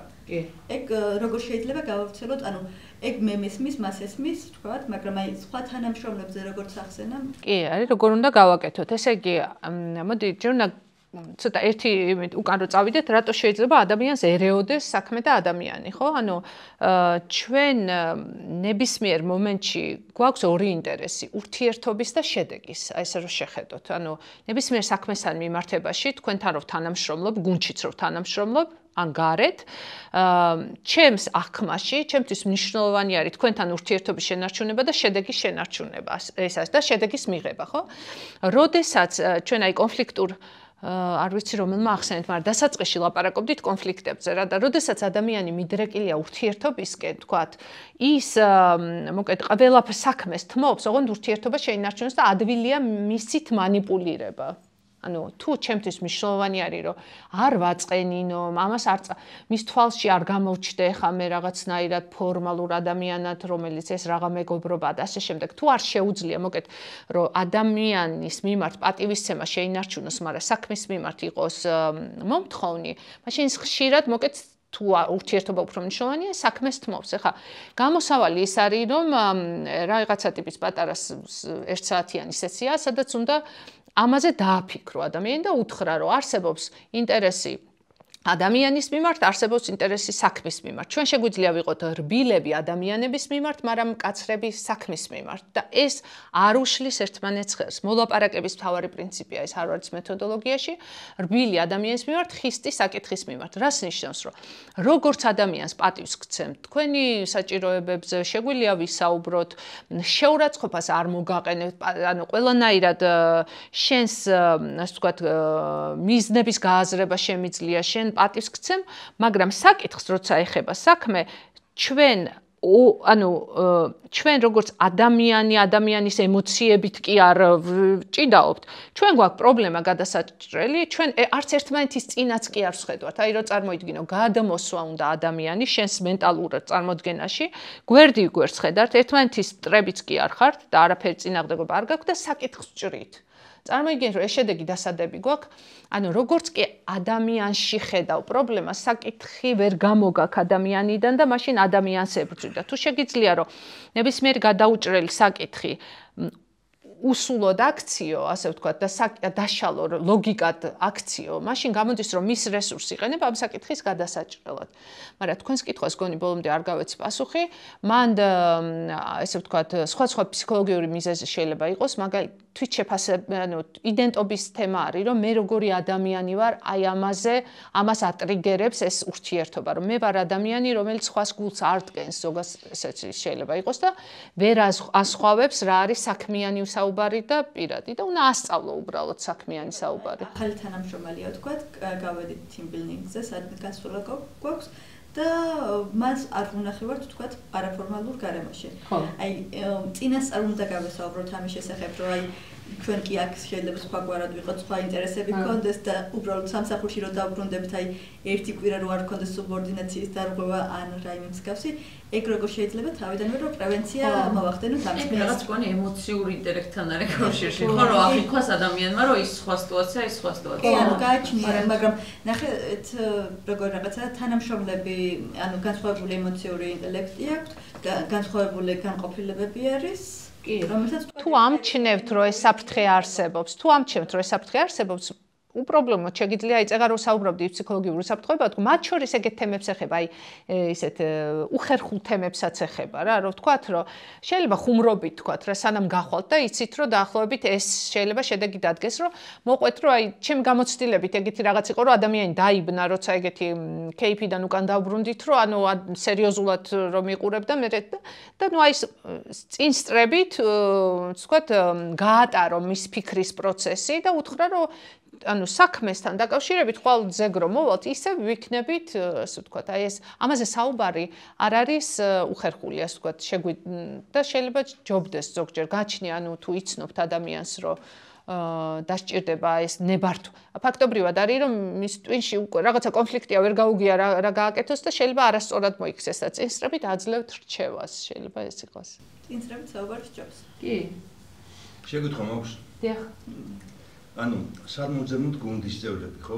ეგეთი ის იყო, სად იძებნენ მესხოთხი და ჩემი აზრი არ ვიცი, ვინროგორ ფიქრობს, მაგრამ ხალხი ირჩევს გუნდს, არა კომუნიკაციის, არამედ ჩემი ახლობელი არ მომატყუებს, მაგრამ არა უშავს წავა რა, ეგეთი თემა არის ბერგონდა. ეგრე არის და მე არის ხოლმე რომ გიწევთ მაგის გადახდა მე იმიტომ რომ მაგ ხალხის გაშვება რთულია და ასე შემდეგ. თუ ასეც მოიყვანთ, მანდ არის ამშოვანი რომ ეს ზღვარი თქვათ რომ მოგეთ ჩემი აზრით თუ სხვა შანსი არ გაქვთ, რა ვიცი რა უნდა ქნათ, მაგრამ თავიდანვე ჯობია რომ კომპეტენცია იყოს წამყვანი ფაქტორი და ღირებულებები კიდე ესეც მნიშვნელოვანია. ეხლა თქვენ თუ ადამიანი მოგყავთ მაგალითად სტუდენტი ახალ კურსდამთავრებული, რომელიც სანდობა არა, იმიტომ რომ ბიძაშვილია, არამედ იმიტომ რომ საქმეში, აი ვთქვათ, იქ სტუდენტობაში პასუხისგებლიანი იყო. მე რა რომ ვიღაცის შეიძლება მეგობრის შვილია, მაგრამ თან კომპეტენტური, ანუ ახლობლობა, ასე ვთქვათ, არც დამაზიანებელი არ უნდა იყოს, თუ შეგიძლია ზღრის გავლება და თუ იმსახურებს მართლა, მაგრამ არ მომატყუებს, როცა არის საუბარი, ეგ ნიშნავს, რომ უკვე კულტურა ეწყობა ეჭვზე. და ეს ძალიან რთული გარემოა, ანუ ჩვენ ფსიქოლოგიური ერთ-ერთი მიმართულებაა მაგრეგორის, რომ ადამიანი X და Y ადამიანებად ყოფენ. ნაწილი მენეჯერებისა ფიქრობს, რომ ადამიანი კარგია, თუ მისცემს შესაძლებლობას ის საუკეთესო გააკეთებს და ნაწილი ადამიანებისა მენეჯერებისა ფიქრობს, რომ ადამიანი თავისი ბუნებით მატყუარა და სულ უნდა აკონტროლო, თორემ მოგატყუებს. ეს არის, ანუ მიდგომა არის, მე უფრო მგონია, რომ პირველი მეტს შანსს აძლევს ადამიანს, რომ გამოხატოს და თუ შენ სულ ეჭვით უყურებ, ის იპოვის შანსს, რომ დაგიმტკიცოს, რომ თქვენი ეჭვი მართალი იყო, იმიტომ რომ სულ ამას ეძებ, რომ როდის რაღაცა გააფუჭოს. შეიძლება მან დავამატებ, მე ხშირად ვიყავ ხოლმე ახლობლების შვილებს, იმიტომ რომ ის შვილი ძალიან დიდ პასუხისმგებლობას ხვდა თავშობოთ. ანუ მე რომ რაღაც არ მომეწონა და ერთხელ უთხრა რომ შევაგნებინე, მამამისთან მივდივარ და მამამის ისე უნება, რომ მეორე დღეს შეცვლილი მოდის სამსახურში. ხო, ეს ერთგვარი არჩევანია, რა ვიცი. ცოტათი ეხლა რა ვთქვა სიმართლე, ეს ადამიანები უკვე ზრდასრულები არიან და მშობლებიდან ანუ ეს არის მოკეთ სინდისით მართვა ცოტათი манипуляციას გავს, იმიტომ რომ ჯობია ეს შედეგზე იყოს პასუხისგებელი და არა კარგ შვილობის სახელის გამართლებაზე. ერთხელ ვეუბნები და ორჯერ უარესმის და მაინც დასალევარების. ეს გაკეთების მაგივრად, მე მამამის ურეკავ და მეორე დღეს უკვე უარს ამბობს სასმელზე ერთი წელი ახალწლამდე აღარ დავლებო. ხო. მოკეთ იმის თქმა მინდა რომ ეს თუ თქვენი არჩევანია, უნდა იცოდეთ რომ ამ გარემოში რაღაც სხვა ტიპის ხალხი არ გაჩერდება. ანუ აი ესეთი ახლობლურ გარემოში, სადაც გავლენები არის მშობლების, ასე ვთქვათ, შეიძლება არ მოუნდეს სხვა ტიპის მაღალ პროფესიონალს მოსვლა და ნუ ეს თქვენი არჩევანია, რა ვიცი, შეიძლება. პასუხისგებლობის მოთხოვნა შემიძლია და ის მე პიროვნულად რო იძლება თუ რაღაც იდიოტი არ არის, მართლა პიროვნებად ყარიბდება. ანუ მე ეგეთი ადამიანები მყავს, მეორე მესამე კურსის სტუდენტი როცა არის. ახლა როცა 30 წლის არის, ხო იმას გინდა მამა გაუბრაზდეს, გინდა ბებია ამოვიდეს საფლავიდან. მაინც ვეღარ გამოასწორე. ხო, არ ვიცი, ხა ცოტა იდეაში ორგანიზაციული კონტექსტით ჩემი მუშაობა, ჩემი ვთქვათ, მშობლების გასარჩევი არ უნდა იყოს, მაგრამ ნუ თქვენი არჩევანია, ასე ვთქვათ. გასაგებია. ნუ მაინც ზრდასრულები არიან. კი ბატონო. მე მაგალითად ჩემს გამოცდილებას გაგიზიარებთ, რომ მქონია ესეთი შემთხვევა და აი ესეთი პასუხი მაქვს ყველასთვის, რომ აი ჩემი ნათესავები, ახლობლები ჩემს გუნდში არ განიხილებიან, იმიტომ რომ აი გამორიცხულია ეგ, იმიტომ რომ ერთი ის არის, რომ მე შეიძლება შენ იქ ისეთი შენიშვნა მოგცე, იმიტომ რომ სხვას უნდა გაგათანაბრო და შენ შეიძლება ეს გეწყინოს და ამ დროს სასწორის მეორე მხარეს არის ძალიან დიდი რაღაცა ჩვენ ნათესაობა, ახლობლობა, იქ მე იმის დედას ეწყინება, ჩემს დედა ჩემს ეტყვის და რაღაცები და ასე შემდეგ და ძალიან რთულია, ამიტომ მე ყველასთან ეგეთ ყოფილა ესეთი შემთხვევები, რომ იქნებ რაღაცა ესა ისა, ანუ არ განიხილებიან თავიდან. ხო, ესეც არის აი მეორე არჩევანი, უფრო თავისუფალია ეს ისა. ზოგადად ჯობია რომ ადამიანი ეძებოთ. განიხილებიან არ წყვეტ, იმიტომ რომ გუხსნი რომ აი მე არ მიღირს შენთან ახლობლობა გავრის კორისკის ქვეშ დავაყენო ამ საქმის გამო. ძალიან ბევრი კომუნიკაცია ჭირდება მე რომ ეს არ ეწყინოს და არ გადაიტანოს პირ-პირადში. ხა დაინახავს და იმანიც ის რომ ჩემი ახლობელია და უი მაგას რაღაცა ბენეფიტებს უყენებს. კითხვა გქონდათ, თუ მიშას თქვენ გქონდათ, ხო? კი. მე მგონი მომწიფდა თემა, რომ გადავიდეთ, დაუბრუნდეთ იმ თემას, რაც წეგან გააჟღერეთ. ეს იყო პერფორმანსის შეფასების თემა, რომელიც ერთ-ერთი უმნიშვნელოვანესი ინსტრუმენტია მართვის. რა სხვადასხვა მეთოდი შეიძლება იყოს გამოყენებული იმისთვის, რომ მენეჯერმა თავიდანვე ოდიშეხი გაუიასნოს რა რა მიზნები გვაქვს, რას მოველი, რაში ვუხდით ხელფას, რა გვინდა მისგან მივიღოთ. ეს მე ჩაიშალოს რაღაც პარტალურ გეგმებად თუ რა ვიცი თვიურ ამოცანებად თუ რაღაცა შეიძლება KPI-ებად თუ OKR-ებად თუ ასე შემდეგ.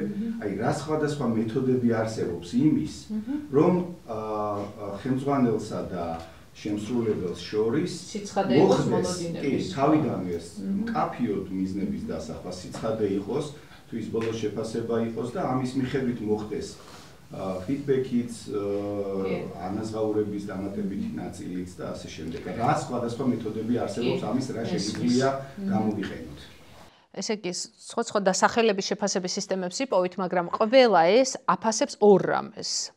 იდეაში აფასებს ან შედეგს, ან ქცევა და ცოდნას, ანუ კომპეტენციას რა, ასე ვთქვათ. აი სხვანაირად რომ დაშალო, ან უნდა რა გინდა რომ, ანუ პიროვნების შეფასება არ არის და როგორ გაკეთდა, ხო? ხო, ანუ შენ, ესე იგი, რა შედეგი დადგა, ეს არის უკვე დამდგარი რაღაც შედეგების შეფასება. ეს შეიძლება იყოს რაოდენობრივ გაზომვებში და ინდიკატორები, ამას KPI-ები ქვია, შეიძლება იყოს პროექტები, შეიძლება იყოს KBO-ები, ბიზნეს ობჯექტივები, შეიძლება ორგანიზაციის მსხვილი ამოცანები იყოს და მაგენაზე გაწერო, ან არის ქცევა, რომელსაც იმიტომ აფასებ, რომ შენ ესე იგი პროგნოზირებ, რომ ეს ქცევა სავარაუდოდ რაღაც შედეგს დადებს, ერთი ამიტომ აფასებ, ან მეორე იმიტომ აფასებ, რომ კულტურა გინდა რომ მუდმივად კონდეს გაძლიერებული. მაგალითად, შენი კულტურის ნაწილი თუ არის გუნდურობა, გინდა რომ კომპეტენციებში გეწეროს გუნდურობის შეფასება, იმიტომ რომ ხალხისთვის ეს ინფორმაცია, ეს მესიჯი არსებობდეს, რომ ჩემთვის გუნდურობა მნიშვნელოვანია. ეხა შეფასებას ახასიათებს ერთი რამ, რომ რაც უფრო ნაკლებად გაზომვად რაღაცები გიდევს, მით უფრო სუბიექტური ხდება და ცოტათი ესე იგი საკამათოა ხოლმე. ამიტომ განსაკუთრებით სტარტაპებისთვის თავიდან მნიშვნელოვანია, რომ ჯამში აი მაილსტოუნებივით რაღაცები იყოს მთელი სტარტაპის და ის აღნიშნონ. აი ეს ძალიან დიდი ის არის, რომ მთელი გუნდის წარმატება აღირიცხოს, რომ აი ერთი ნაბიჯი კიდე ავდგით და ეს ვიზეიმეთ. ეხლა იგივე შეიძლება იყოს, ესე იგი მოდელი იგება ასე, რომ შეიძლება შეფასდეს ორგანიზაციის ჯამური შედეგი და რაც უფრო პატარა ორგანიზაცია, მერე გუნდის შედეგი, ან ინდივიდის, ან ამათი ერთობა, ანუ კომბინაცია.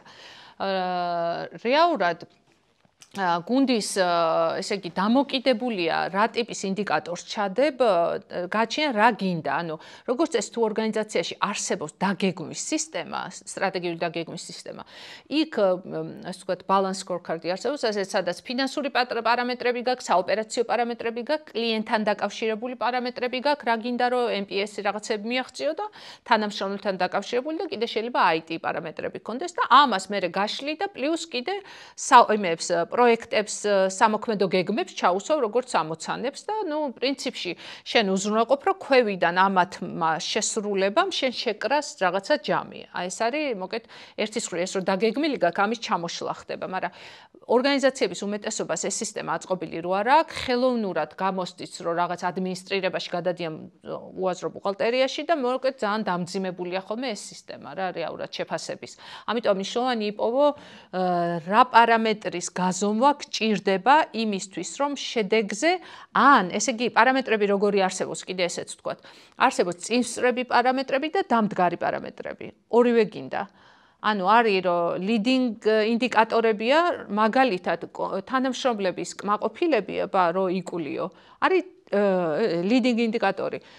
წასვლა turnover-ი არის უკვე დამდგარი. ანუ ის რომ უკმაყოფილო ავტომატურად არ ნიშნავს რომ შენთან გაზრდილია დენადობა, მაგრამ ამას რომ პულსი გაქვს, ეს შედეგი შედარებით ნაკლებად იქნება. მაგალითად, საოპერაციო ეფექტიანობები შეიძლება ჯერ კიდე წმინდა მოგებაში არ არის ასახული, მაგრამ თუ მარტო წმინდა მოგებას ზომა უკვე გვიანია.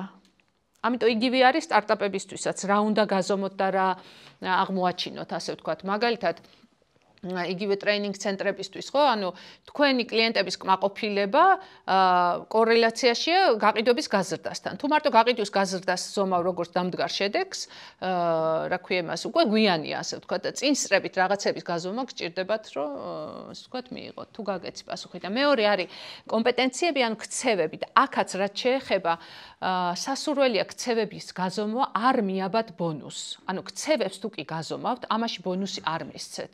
ეს გამოიყენეთ განვითარებისთვის. მაგალითად, მე გუნდური თუ არ 5-დან 4-ით და კიდე თუ რაღაცა ამას ბონუსი არ უნდა ეხებოდეს, ეს არის ის რამაც უნდა განმავითაროს მე რა, ანუ ესე იგი ამაზე უნდა ესაუბროთ ადამიანს, რომ რა გააუმჯობესებდა მის ქცევას, ინიციატივიანობა თუ გინდათ, ან რაღაც რეებია ხოლმე კომუნიკაციის გაუმჯობესება თუ გინდათ, ჯობია ეს იყოს განვითარების ნაწილი და არა ბონუსის ნაწილი და შედეგები შეგიძლიათ მიაბათ ბონუსს. ერთი კითხვა მაქვს, ძირითადი კითხვა თუ ამ თემაზე აღარ არის ძალიან მიჭირს ჯენზის თაობის мотиваცია. ბატონო? ჯენზის თაობის мотиваცია მიჭირს. თან მოდიან ძირითადად ტექნიკოსები, თუმცა როგორც ხედავ მათ თან ფინანსური мотиваცია ძალიან ასე ვთქვათ არა რელევანტურია, მესამე მეოთხე ადგილზეა ხოლმე. და ძალიან მიჭირს მათთან დაჭერა მთავარის. ანუ რა არის მათთვის მთავარი мотиваცია? მათთვის მთავარი არის თავისუფლება არის მნიშვნელოვანი, რომ კონდეთ ავტონომიურობა გადაწყვეტილებებში, რაც შეიძლება დროულად უნდა გრძნობდნენ, რომ მათ ასე ვთქვათ, მოქნილობა ჭირდებათ. ანუ ისინი აღარ არიან ესეთი ჩარჩოს მაღალი იერარქიების ნაწილი, ასე ვთქვათ. მათ ისინი არიან სწრაფად განვითარებად, ისე როგორც ბევრი სხვა თაობა, ხო? ანუ რა ვიცი, სწრაფად ვითარდებიან და სწრაფად უნდა ხედავდნენ მათ წვლილს, ანუ უნდათ რომ წვლილი შეიტანონ რაღაცაში. ანუ უნდა დადგეს. ბატონო? შედეგი ხომ უნდა დადგეს. ეხლა ყველას წავაქეზო და უთხრა რა მაგარი ხარ, რა კარგი კოდი და შედეგის დადების შანსი უნდა მისცეთ. ანუ თავისუფლება ჭირდებათ მეტი. მე როგორც მივხვდი მეტად კონტროლი და პასუხისმგებლობაზე ორიენტირებულ გარემოში, ისინი თავისუფლად ვერ გამოხატავენ თავის შესაძლებლობებს და ამიტომ აი ეს ღირებულებების კონფლიქტი დგება. და ცხადია რომ მალე ალბათ ისინი უკან წავლენ. ანუ გარემო მათთვის არ არის ნოყიერი, ასე ვთქვათ. არ არის, აი ხა მოკეთ ცოდნა მოიტანეს, სურვილიც ჰქონდათ და უცებ აღმოჩნდა რომ რაღაც გვარ აი ამ ვიწრო სავალ ბილიგზე უნდა იარონ და არ აქვთ შანსი რომ რაღაცეები შემოგთავაზონ, თქვათ. ეს რა არის მათთვის მთავარი, ანუ მე მაგალითად რო უყურე ოფისში მასაც არ უგრძალავ, როცა გინდა წადიმოდი, მთავარია որ შაბათს მე ის შედეგი, ის კოდი დამიწევ პროგრამისტებზე მაქვს საუბარი, მაგალითად 6 პროგრამისტი არიან, კოდის ნაწილი უნდა იყოს დაწერილი, იმიტომ რომ შენზეა დამოკიდებული მარკეტინგი. როგორ დაიწყოს ამის რეკვა? და აღმოჩნდება რომ შაბათს თურმე დიზორიენტაცია ქონიათ, ერთი წელ მეორე მეორეს. ხო, ეხლა რაც შეეხება მაგას, კი, ესე იგი ზოგჯერ წეღანაც ვთქვი, რომ შედეგის არ დადგომის მიზეზი არ არის ხალხის არც კომპეტენცია და არც მოტივაცია. ზოგჯერ არ არის მართვის სისტემა. მაგალითად, სკრამის მეთოდოლოგია, ან რამე სხვა მეთოდოლოგიით პროგრამისტები ხართ აქ თუ არა? არა. მოკეთ არსებობს მეთოდოლოგია, როგორ უნდა იმუშაოს გუნდმა პროგრამირების, როგორ უნდა გააზიარონ დავალებები, როგორ უნდა გააზიარონ. ესე იგი, მართვის მეთოდოლოგიაშია უფრო ალბათ პრობლემა, ვიდრე ამ ხალხის სურვილებში, რომ რამე გააკეთონ. ამიტომ შესაძლებელი არის პროცესი, თვითონ რაღაცის შექმნის პროცესი. ამიტომ იყვნენ სალამ PlayStation-ი არ მოუტანე. PlayStation-ი რომ მოუტანე, შუა დღესაც ჭამის მერე თამაშობენ ხოლმე 40 წუთი და მე ენთუზიასტები არიან მუშაობ. შვენიერია, გიპოვიათ ერთი გამოსავალი, მაგრამ მაინც მართვის მეთოდოლოგია საჭიროა. მნიშვნელოვანია, რომ კომპანიამ გამოიკლიოს მათი პრობლემები რა არის, რას ხედავენ ისინი, რატომ არ დგება ის შედეგი, რომ გამოიკლიოს კომპანიამ, რომ აი სიტყვაზე შენ თუ ეს გაწუხოს, მოდი იქნებ რაღაცით დაგეხმარო და იქნებ გიშოვა და აი ეს ჯენზის თაობა, რაც თქვენ აღნიშნეთ ზუსტად, აი ხელფასზე და ანაზღაურებაზე და ჩემი აზრით აფასებს ამ უსაფრთხოებას და აი როდესაც მენეჯმენტი მას ანგარიშს უწევს და უსმენენ მათ პერსონალურ საჭიროებებს თუ რა არის. ეს არის მათთვის ყველაზე ისეთი ფასდაუდებარი. გამარჯობა, შეიძლება კი, როგორ არა, გისმენთ? აი ორგანიზაციულ სამართალსაც რა შეეხოთ, როგორც ან მაინტერესებდა.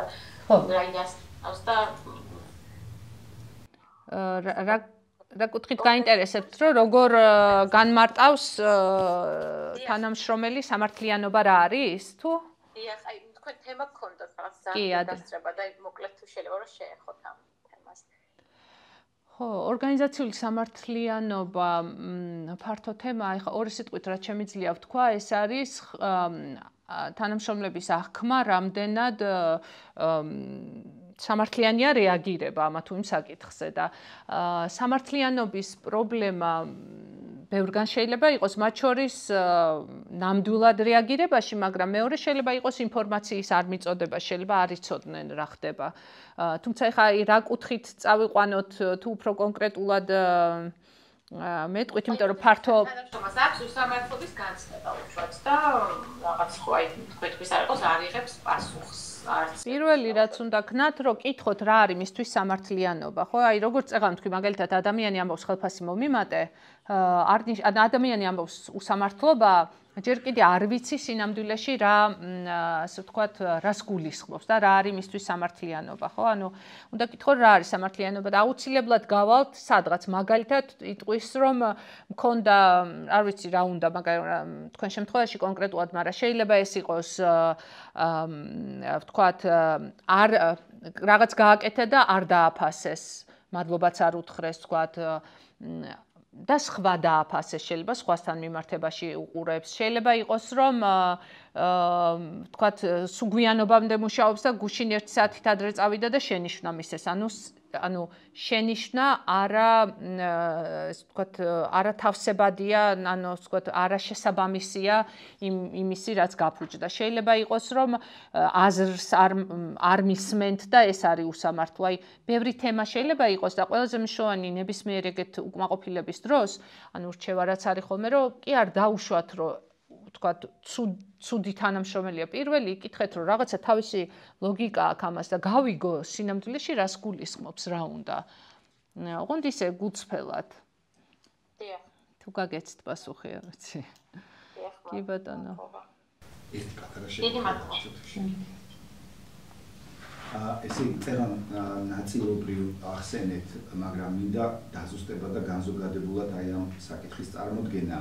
რა ტიპის მეტრიკების მიხედვით შეიძლება არის რეკომენდირებული ბონუსირება და რაზე არ უნდა მიებას. სადაც გარკვევით ახსენეთ, მაგრამ აი რა ტიპის ვთქვათ გაზომვად პარამეტრებზე შეიძლება მიდმა და რაზე არ არის რეკომენდირებული მიდმა ბონუსირების. კი. ესე იგი, ბონუსები რას უნდა მიებას, ანუ როგორც ვთქვი, ბონუსის კატეგორიების მიხედვით შეგიძლიათ ბონუსები გქონდეთ მყისიერი, როგორც არის საკომისიო ტიპის ბონუსები და ის მალევე დგება გაყიდვებთან ან რაიმე ტიპის მალე გაზომვად წარმოების, რა ვიცი, შეგიძლიათ თქვა, რომ რა ვიცი, 10,000 ბოთლი თუ აწარმოვეთ, მივიღებთ ამდენ რაღაცას, ან ამდენი გავყიდეთ, მივიღებთ ამდენს. ეს არის რაც უშუალოდ ფულში ისახება. ყველაზე მნიშვნელოვანია რომ გავლენა უნდა მქონდეს. ეს არის რაზე მაძლევ ბონუსს, რომ მე უნდა მქონდეს გავლენა ამ თემაზე. მაგრამ ბონუსის დანიშნულება შეიძლება იყოს გუნდის შეკვრაც. ამ შემთხვევაში შეიძლება იყოს გუნდური ბონუსი, რომელზედაც მე პირდაპირ უშუალო სწრაფი გავლენა არ მაქვს, მაგრამ რაღაც წილით ამას მაძლევ, იმიტომ რომ ჩემს თავში უნდა გაჩნდეს აზრი, რომ გუნდი ერთი მიზნისკენ მივდივართ. ბონუსი ესე იგი მუშაობით მოდის ეს ბონუსი. და ჩვენი საერთოდ მუშაობით მოდის ბონუსი. ბონუსი, ესე იგი, უნდა მისცე ყველაფერზე, რაც მისი გასაკეთებელია. ეს გაკეთება შეიძლება გაიზომოს ინდიკატორში, როგორიც არის, მაგალითად, არ ვიცი, ბიუჯეტის რაღაც ხარჯვითი ნაწილიც შეიძლება იყოს. ან შეიძლება იყოს საოპერაციო რისკების რაღაც კოეფიციენტი, რომელიც როგორც პარამეტრი შემოღებული გაქვს და ის თუ შესრულდა, მოგეთ შენი მოლოდინების შესრულება თუ მოხდა ნებისმიერ საოპერაციო იქნება თუ კლიენტის მომსახურების დრო, მაგალითად არ არის ფული, მაგრამ შეიძლება call center-ისთვის ეგ პარამეტრი ქონდეს. მოგეთ რისთვისაც ადამიანი აიყვანე, იმ შედეგის გაკეთებაში სრული კომპენსაციის ნაწილად შეგიძლია მისცე ბონუსი, მიუხედავად იმისა, ზუსტად ზომავ თუ არა. მაგალითად ფუნქციის შესრულება ადმინისტრაციის, კანცელარიის ხალხის. იძახი რომ ხელფას ვაძლევ ამდენს, მაგრამ პერიოდის განმავლობაში თუ მნიშვნელოვანი ხარვეზები არ იქნა, თუ აუდიტმაც რაღაც არ აღმოაჩინა, მე ექსტრად კიდე, იმიტომ რომ კარგად გააკეთე ეს რაღაცეები. ან თუ გამოკითხვა, თქვა შეიძლება რომ კოლეგები გამოკითხო, რამდენად კარგად გემსახურებოდა არქივიდან ამა ჰქონდა თუ არა რაღაც არ ვიცი. შეგიძლია თქვა რომ ამ პარამეტრში მე შენი ხელფასის ორმაგოდენობას ან რაღაცას მოგცემ ბონუსად. მაგრამ რაში არ უნდა მისცე ბონუსი ჩემი აზრით, ეს არის ქცევები, აი რაღაცა ტიპის ქცევები. ჯობია ეს იყოს გამოყენებული განვითარებისთვის, ანუ ჯობია ეს იყოს ფიდბექისთვის გამოყენებული. მაგალითად არის ხოლმე არა, არის ხოლმე რომ გუნდურობა, ინიციატივიანობა, კომუნიკაცია, პრეზენტაციის უნარი, აი რაღაც კომპეტენციები არჩევისას რო აკეთებ ხოლმე ადამიანის, აი რა გინდა რომ ქონდეს, რა უნარები და ქცევები. ეგ ერთისრულ ხომ მნიშვნელოვანია, მაგრამ ძალიან სადაოა ხოლმე და თან არ ხდება მერე ეგ იმისთვის გჭირდება, მოკეთ მაგის თუ კი შეაფასებ, რომ განვითარდეს ადამიანი და რაღაცები დააკორექტიროს. როგორც კი ამას ბონუსს აბავ, მენეჯერიც აღარ წერს სწორად არაფერს რა, აღარ აძლევს არც უკავშირს, იმიტომ რომ ეგ მოკეთ ეს უნარები ახლოს არის პიროვნულ თვისებებთან და უფრო ადვილია გაპიროვნება მოხდეს, რომ ცუდი ადამიანი ვარ თუ კარგი ადამიანი და ჯობია ეს ამაში განსაკუთრებით ფულით არ დაიტვირთოს და ეს იყოს როგორც განვითარების ინსტრუმენტი, რომ ვიმსჯელოთ პრეზენტაციის, ჩემი აზრით ეტყვის, რომ ძალიან კარგად გამოგდის პრეზენტაციის ზოგადად დაწყობა, ჩატარებისას მირჩევია, რომ მეტი კონტაქტი ქონდეს აუდიტორიასთან. აი რაღაცა კონკრეტულ უნარებზე, ისა ქცევებზე მიუთითოს, რომ განვითარდეს და არა დაუწეროს პრეზენტაციის უნარში გიწერს 3-იანს ან რაღაცა. მე უკვე და ამაზე ფულს თუ მისცემ, მოკეთ უფრო ის არის მძიმდება რა. ბატონო? ამ ვერ გაიგურაში მიეცნო. ხო, უფრო მძიმდება. ჯობია იყოს შედეგებზე ორიენტირებული. აი მაგასთან დაკავშირებით ერთ რამეს ვიტყუცებ, აი და მე თქვენ კი. აი უცებ რომ კონტენტ კრეატორი მყავს მე, რომელიც აი ძალიან კარგად აედიტებს ვიდეოებს და რაღაცეები და მაშინ ბონუსსაც იღებს და ამას უყურებ მე როგორც პერფორმანს, მაგრამ ის არის ცოტა ჩაკეტილი და ინტროვერტი ტიპი და გადაღების პროცესში გუნდის წევრებთან გახსნილი არ არის. ამიტომ ეხლა თქვენ როგორც თქვით, ალბათ სწორად გამაქვს ეგ დასკვნა, რომ აი ეს გახსნილობას მე მაგას ვერ გადავუტან ბონუსებში ან რაღაცა მეტრიკებში რომ და მას უნდა შეუფასო სიტყვაზე რა ხარისხით დაედიტა. თუმცა მე რას ვიძახი, იცი რომ კი არ დაგრჩეთ ყურადღების მიღმა. თუ გახსნილობა კეტავს სხვასაც, ამიტომ უთხარით, რომ როდესაც შეხვედრებზე ვარ და აქაც იგივე მოდელია, უკავშირის მოდელი, როგორია, რომ სიტუაციას ეუბნები, როცა შეხვედრებზე ვარ, აი წინა კვირას რო შევხვდით, დავაფიქსირო, რომ შენ აზრის გამოთქმისგან იკავებდი თავს. ფაქტს ეუბნები, ოღონდ ფრთხილად იყავით. ხზე აისახოს. რამაც გამოიწვია ის, რომ განხილვა არ იყო, ვთქვათ, ისეთი აქტიური, რამაც შედეგად ის მოგცა, რომ ვთქვათ, ის შედეგი, ვთქვათ, ისეთი ხარისხიანი აზრი არ ვიცი, რაც გინდოდათ. ანუ დააკავშირეთ მისი ქცევას აუხსენი. ოღონდ ყველაფერი აუხსენით, ეს არის ძალიან მნიშვნელოვანი.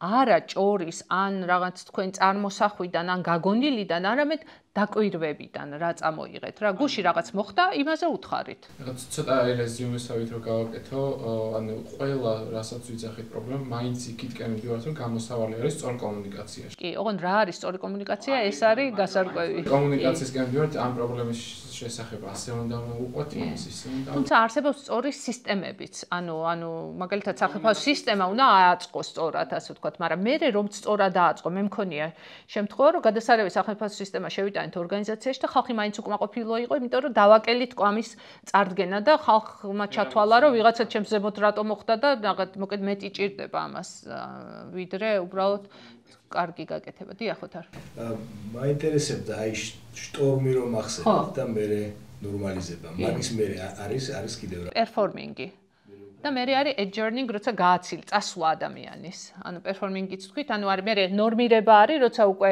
დამშვიდით, არავინ აღარავის აღარ არჩის პირიქით, მიზნებიც გავარკვიეთ, ჩვენი საზღვრებიც გავარკვიეთ, ნორმირებულია სიტუაცია და მე არის საუკეთესო პიკზე ვარ ჩვენი ურთიერთ თანამშრომლობის და შედეგების. ახლა რომ უპასუხოთ ამ შეკითხვას ალბათ შეუძლებელიც იქნება, მაგრამ აი თუ არის სახელმძღვანელო დაახლოებით თითოეულ ამ ეტაპზე რაიმე პრაქტიკული თავიდან ალბათ იქნება ეგრეთ წოდებული ice breaker-ი რაღაც. კი, როგორ არა. აი სად შეიძლება ამის მოდელი არის ეს იგი თვითონ ჩემ მოგონილი არ არის ეს კვლევების შედეგად არის ეს ეტაპები და თითოეულ მოდელს აქვს როგორ შეიძლება რომ ჩაერიო რომ დაგუგლოთ გუნდის განვითარების ეტაპები ამას ამოგიგდებთ და მათ შორის შიგნით რა როგორი ქცევები შეგიძლია ჩაერიოთ ბევრი შედეგი იქნება, მაგრამ რომელი ამოირჩიო ეგ. არა, ეს ერთი მოდელია, ვისიც შექმნილი არის იმასვე და იმასვე მოგცემთ, ხო? მე უფრო მაინტერესებს ხო სტარტაპების მიმართულებით, ცოტა უფრო აი ფრილანს მიმართულებით, ანუ აი წარმოიდგინეთ, რაც შეიძლება ანუ გაშლილდა თავისუფალ სივრცეში, როგორ შეიძლება ამ პროცესების მართვა. ეხლა რაც შეეხება ფრილანს, ასე კი მაქსიმალურად თავისუფალი ადამიანი, რომელიც კიდე სხვაგანაც შეიძლება მონაწილეობდეს, ხო? Full time თქვენი არ არის. ხო? ანუ ხო ხვდებით, რომ ის პასუხისგებლობით არ უნდა დააბა, ხო? ერთი ეს არის, ანუ მას ყოველ დღე აქ არჩევანი, რომ მე ამათთან ერთად უნდა მივიდე. ესე იგი, გამოდის, რომ ესე იგი, ის თქვენთან მოდის, იმიტომ რომ გრძნობს, რომ რაღაცას, სხვა რამის გამო შეიძლება მოდიოდეს, მაგრამ ყველაზე უფრო მეტად არის, რომ ამ გუნდში, პირველად შეიძლება ამ გუნდში იზრდება და ძალიან მოწონს გარემო, ესეც მნიშვნელოვანია. მეორე არის, რომ რაღაცას ქმნის, რომელსაც აი თქვენთან ერთად დაინახა. აი ეს არის გადამწყვეტი სტარტაპისთვის, რომ თქვენი ხედვის გაზიარება, აი ამითი თუ მოწამლავთ, ასე ვთქვათ, თქვენი გუნდის წევრებს, ისინი ბევრად უფრო გულით დიდხანს ჩერდებიან, იმიტომ რომ თქვენ დიდ კორპორაციებს ფულით ვერ შეეჯიბრებით, აი ეს არის რაც მინდოდა რომ მეთქვა, რომ თუმცა შეგიძლიათ მეტი ახლო, როგორ თქვა, დისტანცია მოკლე არის ორგანიზაციის შედეგთან. ეხლა სად ბანკის წმინდა მოგებასთან ოპერატორის კავშირი და სად სტარტაპში ნებისმიერი პატარა საქმისკეთებელი ორგანიზაციის შედეგზე. ანუ თქვენ შეგიძლიათ მისი ბონუსი თუ წარმატება დააკავშიროთ ორგანიზაციასთან. ეს არის ალბათ თავარი რჩევა სტარტაპისთვის, რომ ამ ხალხის ამ ხალხის შედეგები, რაც შეიძლება სადამდეც ასე ვთქვათ, შეძლებთ ახლოს იყოს ორგანიზაციის შედეგებთან. ანუ რაღაც რო დადგება ის გაანაწილეთ. ანუ profit sharing-ი კი ქვია, მაგრამ იმდენად შეიძლება მოგება ჯერ არც კი იყოს, უბრალოდ აი რაღაცა გაზიარება არის იმ დამდგარი შედეგის. ერთი და მეორე არის, რომ ესე იგი აი შინაგან მოტივატორებზე რო ვლაპარაკობდით, ერთი მისიის სახურება, მეორე არის ავტონომიურობა და მესამე არის პროგრესი. ანუ ეს სამივე ძალიან ძლიერად გაქვთ სტარტაპში, შეიძლება რომ გქონდეთ. ანუ თამაშიც ალბათ, ხო? ხო, აი ეს ხალისი არის, როგორც აი ეს ასე ვთქვათ, შეჯიბრი რაღაც ესეთი. აი ეგ უფრო გზა არის რაღაცისთვის. შეჯიბრი გინდა ან გამარჯვება გინდა და გამარჯვებულობა გინდა და მაშინ აი რაღაცნაირად ეს კარგია, ან იზრდები და ამიტომ გინდა, რაღაცისთვის გინდა, ან ხალისისთვის გინდა, ეგენი ყველა მნიშვნელოვანია. მაგრამ ამ ხალხს სტარტაპში აქვს შანსი ზრდის. იმიტომ რომ როგორც თქვი, სხვადასხვა ქუდი აქვს ასე ვიწრო აღარ არის, არ ეუბნებიან არ გაიხედო მარჯვნივ პირიქით, რაც უფრო მრავალ ფუნქციური შეიძლება იყოს, შეიძლება გამოგადგეთ რაღაც კუთხით, ხო? არ ვიცი თქვენი მოდელი როგორია, რაღაც გაგახსენდათ, რის თქმა გინდოდათ. ძალიან ახლოს არის ის ყველაფერი, რაზეც მაქვს ამდენი ხანი ნამუშევარი, ახლა რასაც მის. ძალიან კაია. ხო. როდის მოიწყენენ ერთი ის უნდა შეხედეთ მე ჩიქსენ მიხაიარი ეგეთი და flows მოდელი აქვს აი ეს შეგიძლიათ რომ დაგუგლოთ ასევე სადაც რა არის რომ flow ჩიქსენ გვარს ვერ დავმარცვლი იმიტომ რომ რაღაც რთულად ითქმა მაგრამ flow არის თვითონ ეს მოდელი და იძახის ესეთ რამეს რომ ადამიანით აი მაგალითად თქვენ რო გაიხსენოთ რომ აი რაღაც ძალიან რთულ რაღაცა ამოცანა გქონდა თუ არ ვიცი რაღაც გქონდა შესაქმნელი და რაღაც მდგომარეობაში შეხვედით, როგორ გავიდა დრო ვერ გაიგეთ, ვინ გაგაკეთებინათ ვერ გაიგეთ და რაღაცაოც არის შექმნით. აი ეს არის flow-ს მდგომარეობა, როცა შენზე მეტი იწყებს დინებას, ასე ვთქვათ, და ეგ დგებაო რთულ საქმეებთან მიმართებაში, როცა შენი კომპეტენციის ზღვარზე ხარ რა, ასე ვთქვათ. ანუ თქვენ სტარტაპსაც რა აქვს კარგი რომ კარგი რა უნდა გამოიყენოთ, რომ გაგვთ შანსი სულ გაუზარდოთ ისა გამოწვევები. მაშინ როცა ძალიან მოწესრიგებულ მდორე ორგანიზაციაში ადამიანები შეიძლება ჩამოსრიალდნენ მოწყენილობაში.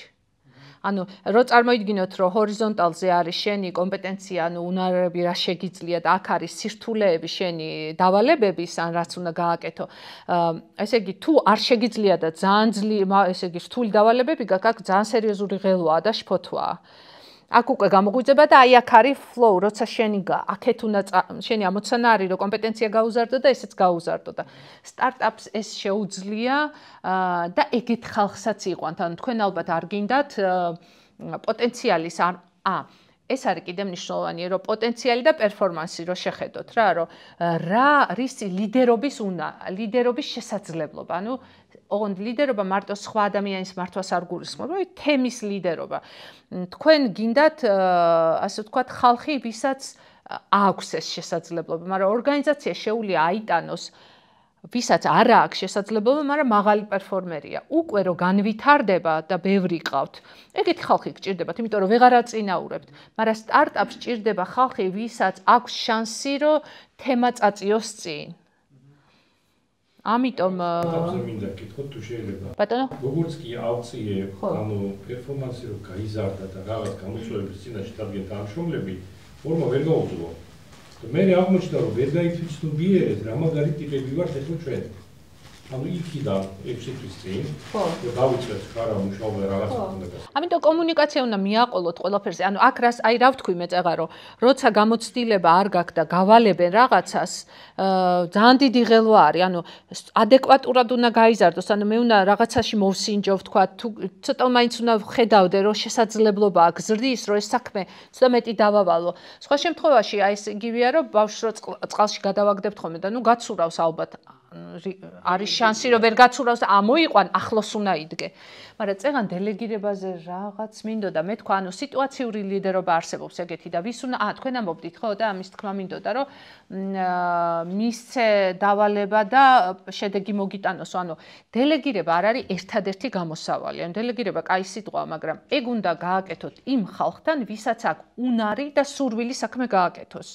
ანუ თუ კომპეტენცია და мотиваცია არ არის, მაშინ სხვანაირი მართვა ჭირდება. ანუ ეს სიტუაციური ლიდერობის მოდელია, სადაც მაგალითად თუ არ აქვს ადეკვატური კომპეტენცია და დიდი სურვილიც არ აქვს, ის დავალებებით უნდა მართო. დავალე პატარა გააკეთა, კიდე დავალე, კიდე გააკეთა. სტარტაპი ამას ვერ აიტანს რა, ასეთი რესურსი არ არის.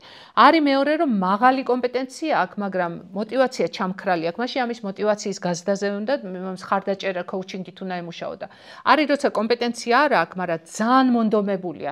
აი ამას ჭირდება რომ ასე ვთქვათ, სულ ახლოს იყო და თან ეხმარებოდე მენტორიც იყო და გაზარდო. ანუ ეგეთი ხალხი გჭირდებათ მონდომებული რეალურად რა. სტარტაპის ფინანსებია ძალიან შეზღუდული და ხო, ანაზღაურების დაგვიანება ხდება ამ ბევრს ვერ უხდიო. ამიტომ ფული არ არის იქ გადამწყვეტი და ვერ აიყვან ადამიანს ფულით. აი ეს არის. ამიტომ არის რომ იდეა ანთებს და კიდე ანთებს ის რომ ისეთ რამეს შევქმნით, აი რაღაცა ეს სიახლე თქვენთან უფრო მოდის ხალხი, აი ხაი ცვლილების მრუდი რო არის, ხო? არიან ინოვატორები, early adapterები. აი ეს ორი ხალხია, ალბათ დაახლოებით 16% მთელი ხალხის, ვინც სტარტაპში გაუხარდება. მე არის რომ უნდა დაუსაბუთო რომ სასარგებლო ამის გაკეთება და იმიტომ გადმოვა მე ეტყვი რომ დაგეხმარები თუ რესურსებზე წვდომას არ დასტურებ და ნაწილი ხალხი საერთოდ არ გადმოვა ამ სიახლეს ეს ხალხი სტარტაპერები არ არიან სინამდვილეში ანუ ეს მეწარმული მოსინჯვის რისკის აღების თქვენთან ერთად რისკ გაბედვის ხო, გაბედული ხალხია ალბათ, მათ შორის თანამშრომლებიც, ეხლა რა ვიცი, რა გარანტია აქვთ, რომ ხვალ აიღებენ ხელფასს, ხო? და ამიტომ სხვა კულტურაა, იქ არის ხალის, აი მეტი თამაში, აი თამაშთან ესო ძალიან დაამძიმო და ბატონო მომავლის იმედი უფრო. ხო, და თან ასევე შენი ძალისხმევა რამხელა გავლენას ახდენს შედეგზე, ეს არის დრაივი რა, აქ რომ აი პირდაპირ შენ ხარ ის, ვინც ქმნი. შემოქმედებითობა ჩვენი ბუნებაა და გინდა რომ ეს ახლა დიდ კორპორაციაში ჩაიკარგები, ამიტომ შეიძლება წამოვიდეს, ბევრი მინახავს, რომ ძალიან მაღალი იმიდან, იმიტომ გადავა თავის რამეს აკეთებს, შეიძლება გაუნახევრდეს ფული, მაგრამ ხედავს, აი იმას ხედავს, რასაც აკეთებს და ეს სიამოვნებს. აქვე შეიძლება რომ შევეხოთ რომ ისეთ მამოტივირებელ ფაქტორს, როგორც არის საკუთარი პროფესიონალური ზრდის мотиваცია რო აქვს, რომ აი მოხდე ამ გუნდში გავაკეთო ჩემი მაქსიმუმი და კიდევ უფრო გავიზარდო და ეს გავიზარდო ხანდახან არ არის ამას ამბობთ? მუშაობს. ხო. ბათ იმისთვის რომ მოვიდეს შემოუერთდეს გუნდს რომ აიმაღლოს პროფესიონალიზმი. კი. აი წეგა როგორც თქვი, შინაგან ძლიერი მოტივი არის რომ გავიზარდო. ეს პროგრესი, ანუ ზოგჯერ მიღწევა ხო არის, მაგრამ მიღწევაზე მეტად არის რომ ზრდას გრძნობ და ეს მაძლევს თელამ აი საწვავს. იმიტომ რომ მივახციე ეგ ხო მნიშვნელოვანია, აი ხა მთასვლებისთვისაც მისვლა ხო არის, მაგრამ გზა არის ხოლმე, ხო? აი რაღაცა კიდე ავიდა, კიდე აი ეს პროცესი არის და ზრდის პროცესი მნიშვნელოვანი. ამიტომ ხალხი გუნდსაც არჩევს.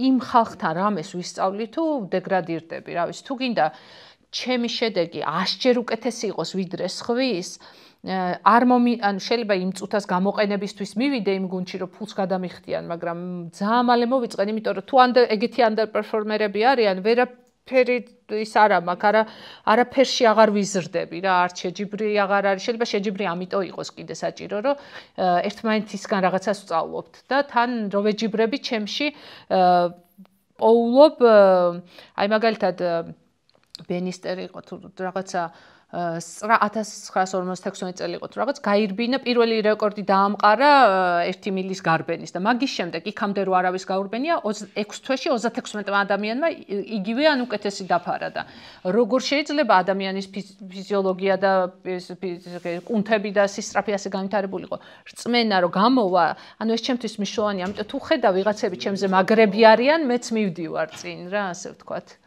და ეს ძალიან ღირებულია კი ჩემ სიტუაციასთან არ არის, მაგრამ ზოგადად მაინტერესებს ფიზიკური აქტივობა არის ზოგადად ძალიან ისეთი არიფრეშებს ადამიანს და უფრო პროდუქტიული შეიძლება იყოს რაღაცების გაკეთებაში.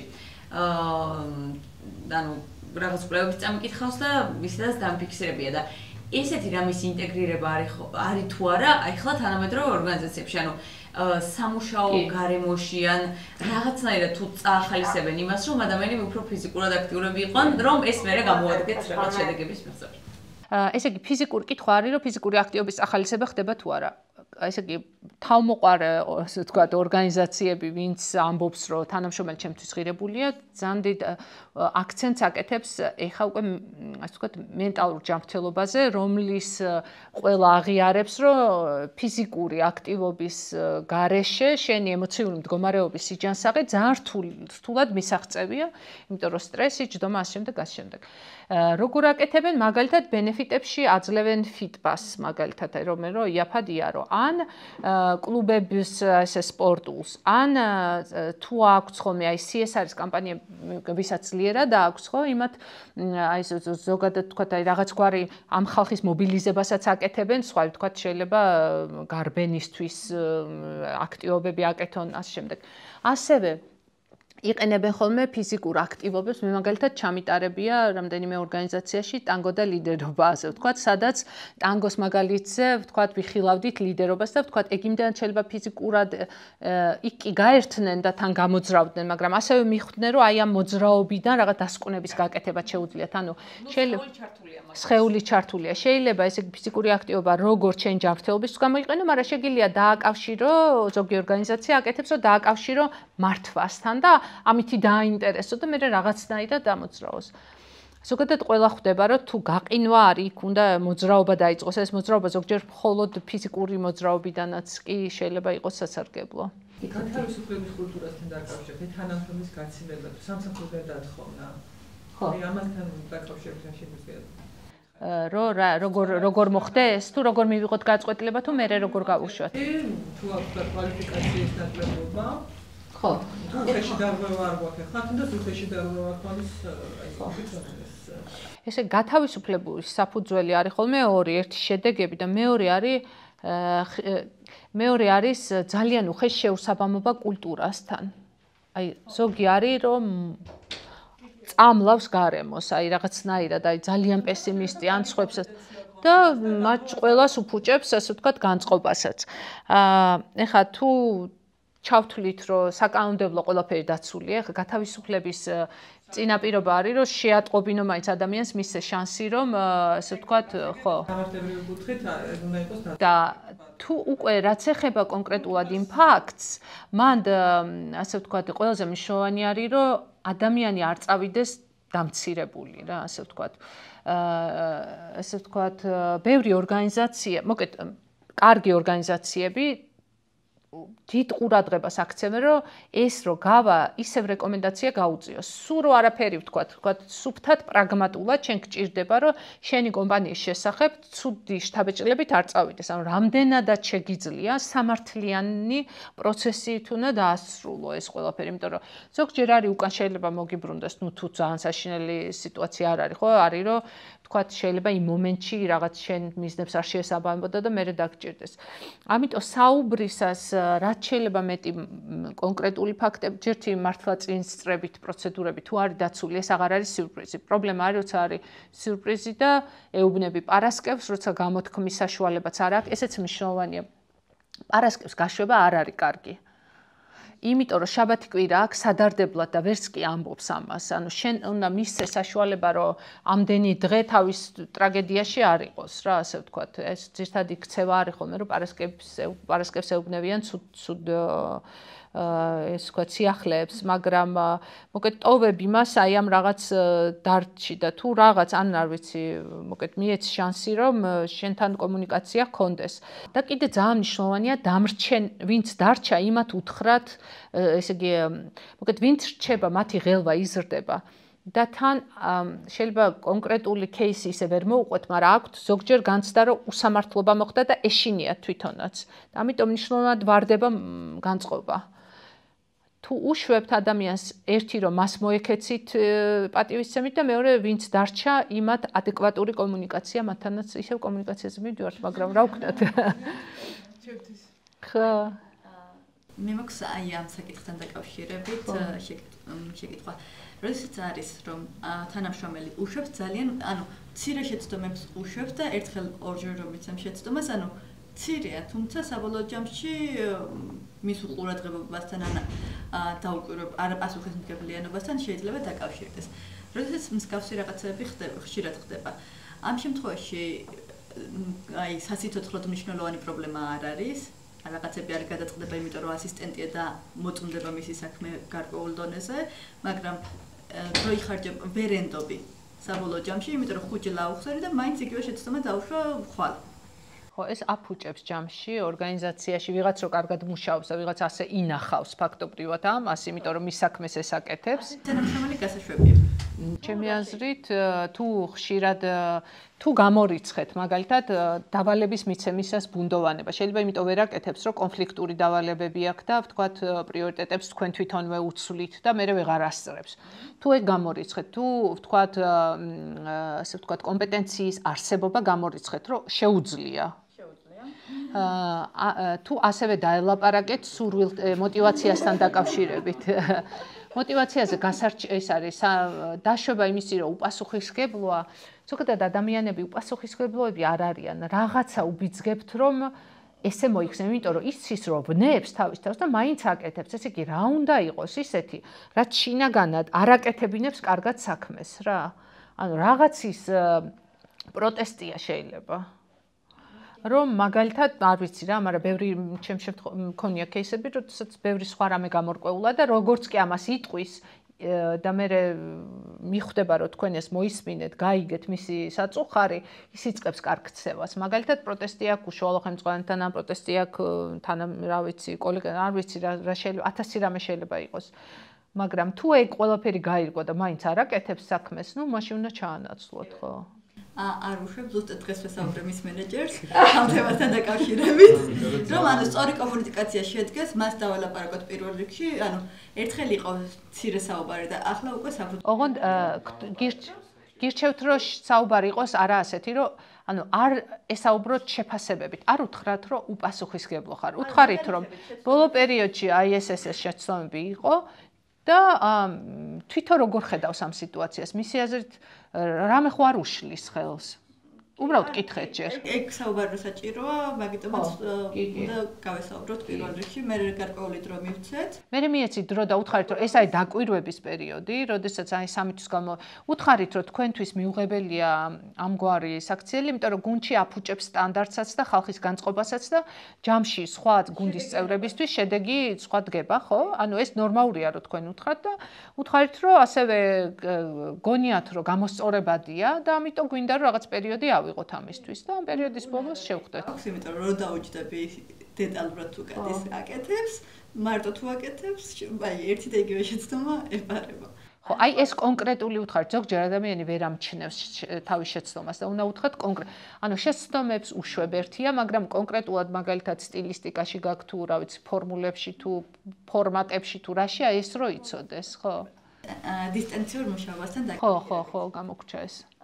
მე უბრალოდ ჩემი დილემა ასევე რომ გარკვეულ ნაწილს თანამშრომლებისთვის, ანუ მოტივატორია, რომ თქვა თუნდაც კვირაში ერთხელ თუ არა დანიშნოვანი, ეხა უკვე მაგის გარეშე ვერ. ის საშუალება რომ დისტანციურად იმუშაოს. თუმცა ეს დამოკიდებულია მათ პასუხისმგებლობის გრძნობაზე. რადგანაც დისტანციურად მუშაობენ, რთულია აკონტროლო რას როგორ აკეთებენ. არის პიროვნებები, ანუ მათი როგორ არის პიროვნებიდან გამომდინარე, ქცევებიდან გამომდინარე, რომ შეგიძლია ენდო და არის ვიღაცა, ვისაც სულ უნდა, ანუ ოფისშიც კი შეიძლება რომ სულ შეხსენო. და ის მნიშვნელობა არა აქვს, სახში იქნება თუ ოფისში. ესე იგი რაღაცა მე აკონტროლებს. მაგის კონტროლი და კომუნიკაცია უფრო ახლოს არის. თქვათ ვიღაცას მიანიჭო, ეგ უპირატესებოდა და მეორეს არ მიანიჭო, ეგ არ გამოვა. მე გირჩევთ, რომ შედეგზე ორიენტირებული პროცესი აწყეთ. შედეგზე ორიენტირებული. ანუ რას ნიშნავს, რომ თქვენ უნდა აკონტროლოთ არა მისი ქმედება, მე რო კომპიუტერი ჩართული მაქვს, ან თუნდაც რაღაცას წერ, რა ხარისხის დოკუმენტს წერ, საერთოდ არ არის კავშირში, ნუ ცოტა არის, რომ თუ 7 საათი ერთ რამეს წერ, რამე გამომივა, მაგრამ პირდაპირ კორელაცია არ არის, რომ ხარისხიან რამეს ვაკეთებ. ამიტომ თუ თქვენი ახალისება იქნება იმისი, რომ შედეგი იყოს და იმის უკან თავისუფლება მეტია, თქვათ აი რაღაც შედეგი, მაშინ მოგეთ, თუ მე როგორ არის, რომ თუ მე მაკონტროლებთ, მარჯვნივ გავიხედები თუ მარცხნივ, ვეძებ გზებს, როგორ თქვენ კონტროლს ავუარო გზა, ანუ რაღაცნაირად ძალა უდრის წინააღმდეგობას, მოგეთ, რომ თქვათ მარტივი ფიზიკის კანონია, ანუ რაც უფრო მეტად რაღაცას აძალებთ, ისინი მეტად გეწინააღმდეგებიან. ანუ თუ თქვენ კონტროლს ხილობთ, ისინი წესის დარღვევას ეცდებიან. კი არ დაემორჩილებიან. მე მაგალითად ყავს დისტანციური თანამშრომლები, მაგრამ პრობლემა ის კი არა, რომ ეწინააღმდეგებიან. პრობლემა ის არის, რომ ხან ბავშვი ტირის სახში, ხან ქმარი მოვიდა ვაკაცებთან ერთად, ფეხბურთს უნდა უყურონ და ეს გოგოიწულებია. ხო, გარემო აქ თუ არა რომ შექმნან ეს იმუშაონ, ეს მეორეა, მაგრამ მიეცით ეს ხო ზრდასრული ადამიანია, თვითონ თქვას, როდი შეუძლია და როცა მოგეთ დღევანდელ გარემოში დისტანციური, ჰიბრიდული მოდელის გარეშე ძალიან რთულია, ასე ვთქვათ. იმიტომ რომ უკვე გავრცელდა როგორც ბენეფიტის კი აღარ არის, შემადგენელი ნაწილია რაღაცნაირად. მანდ არის კიდევ ერთი, რაც არის, რომ კომუნიკაციაში, ანუ როდესაც არის გუნდი, ასე ვთქვათ, და უშუალოდ ერთად რომ არიან, მანდ უფრო ნაკლებია კომუნიკაცია დაჩქარებულია.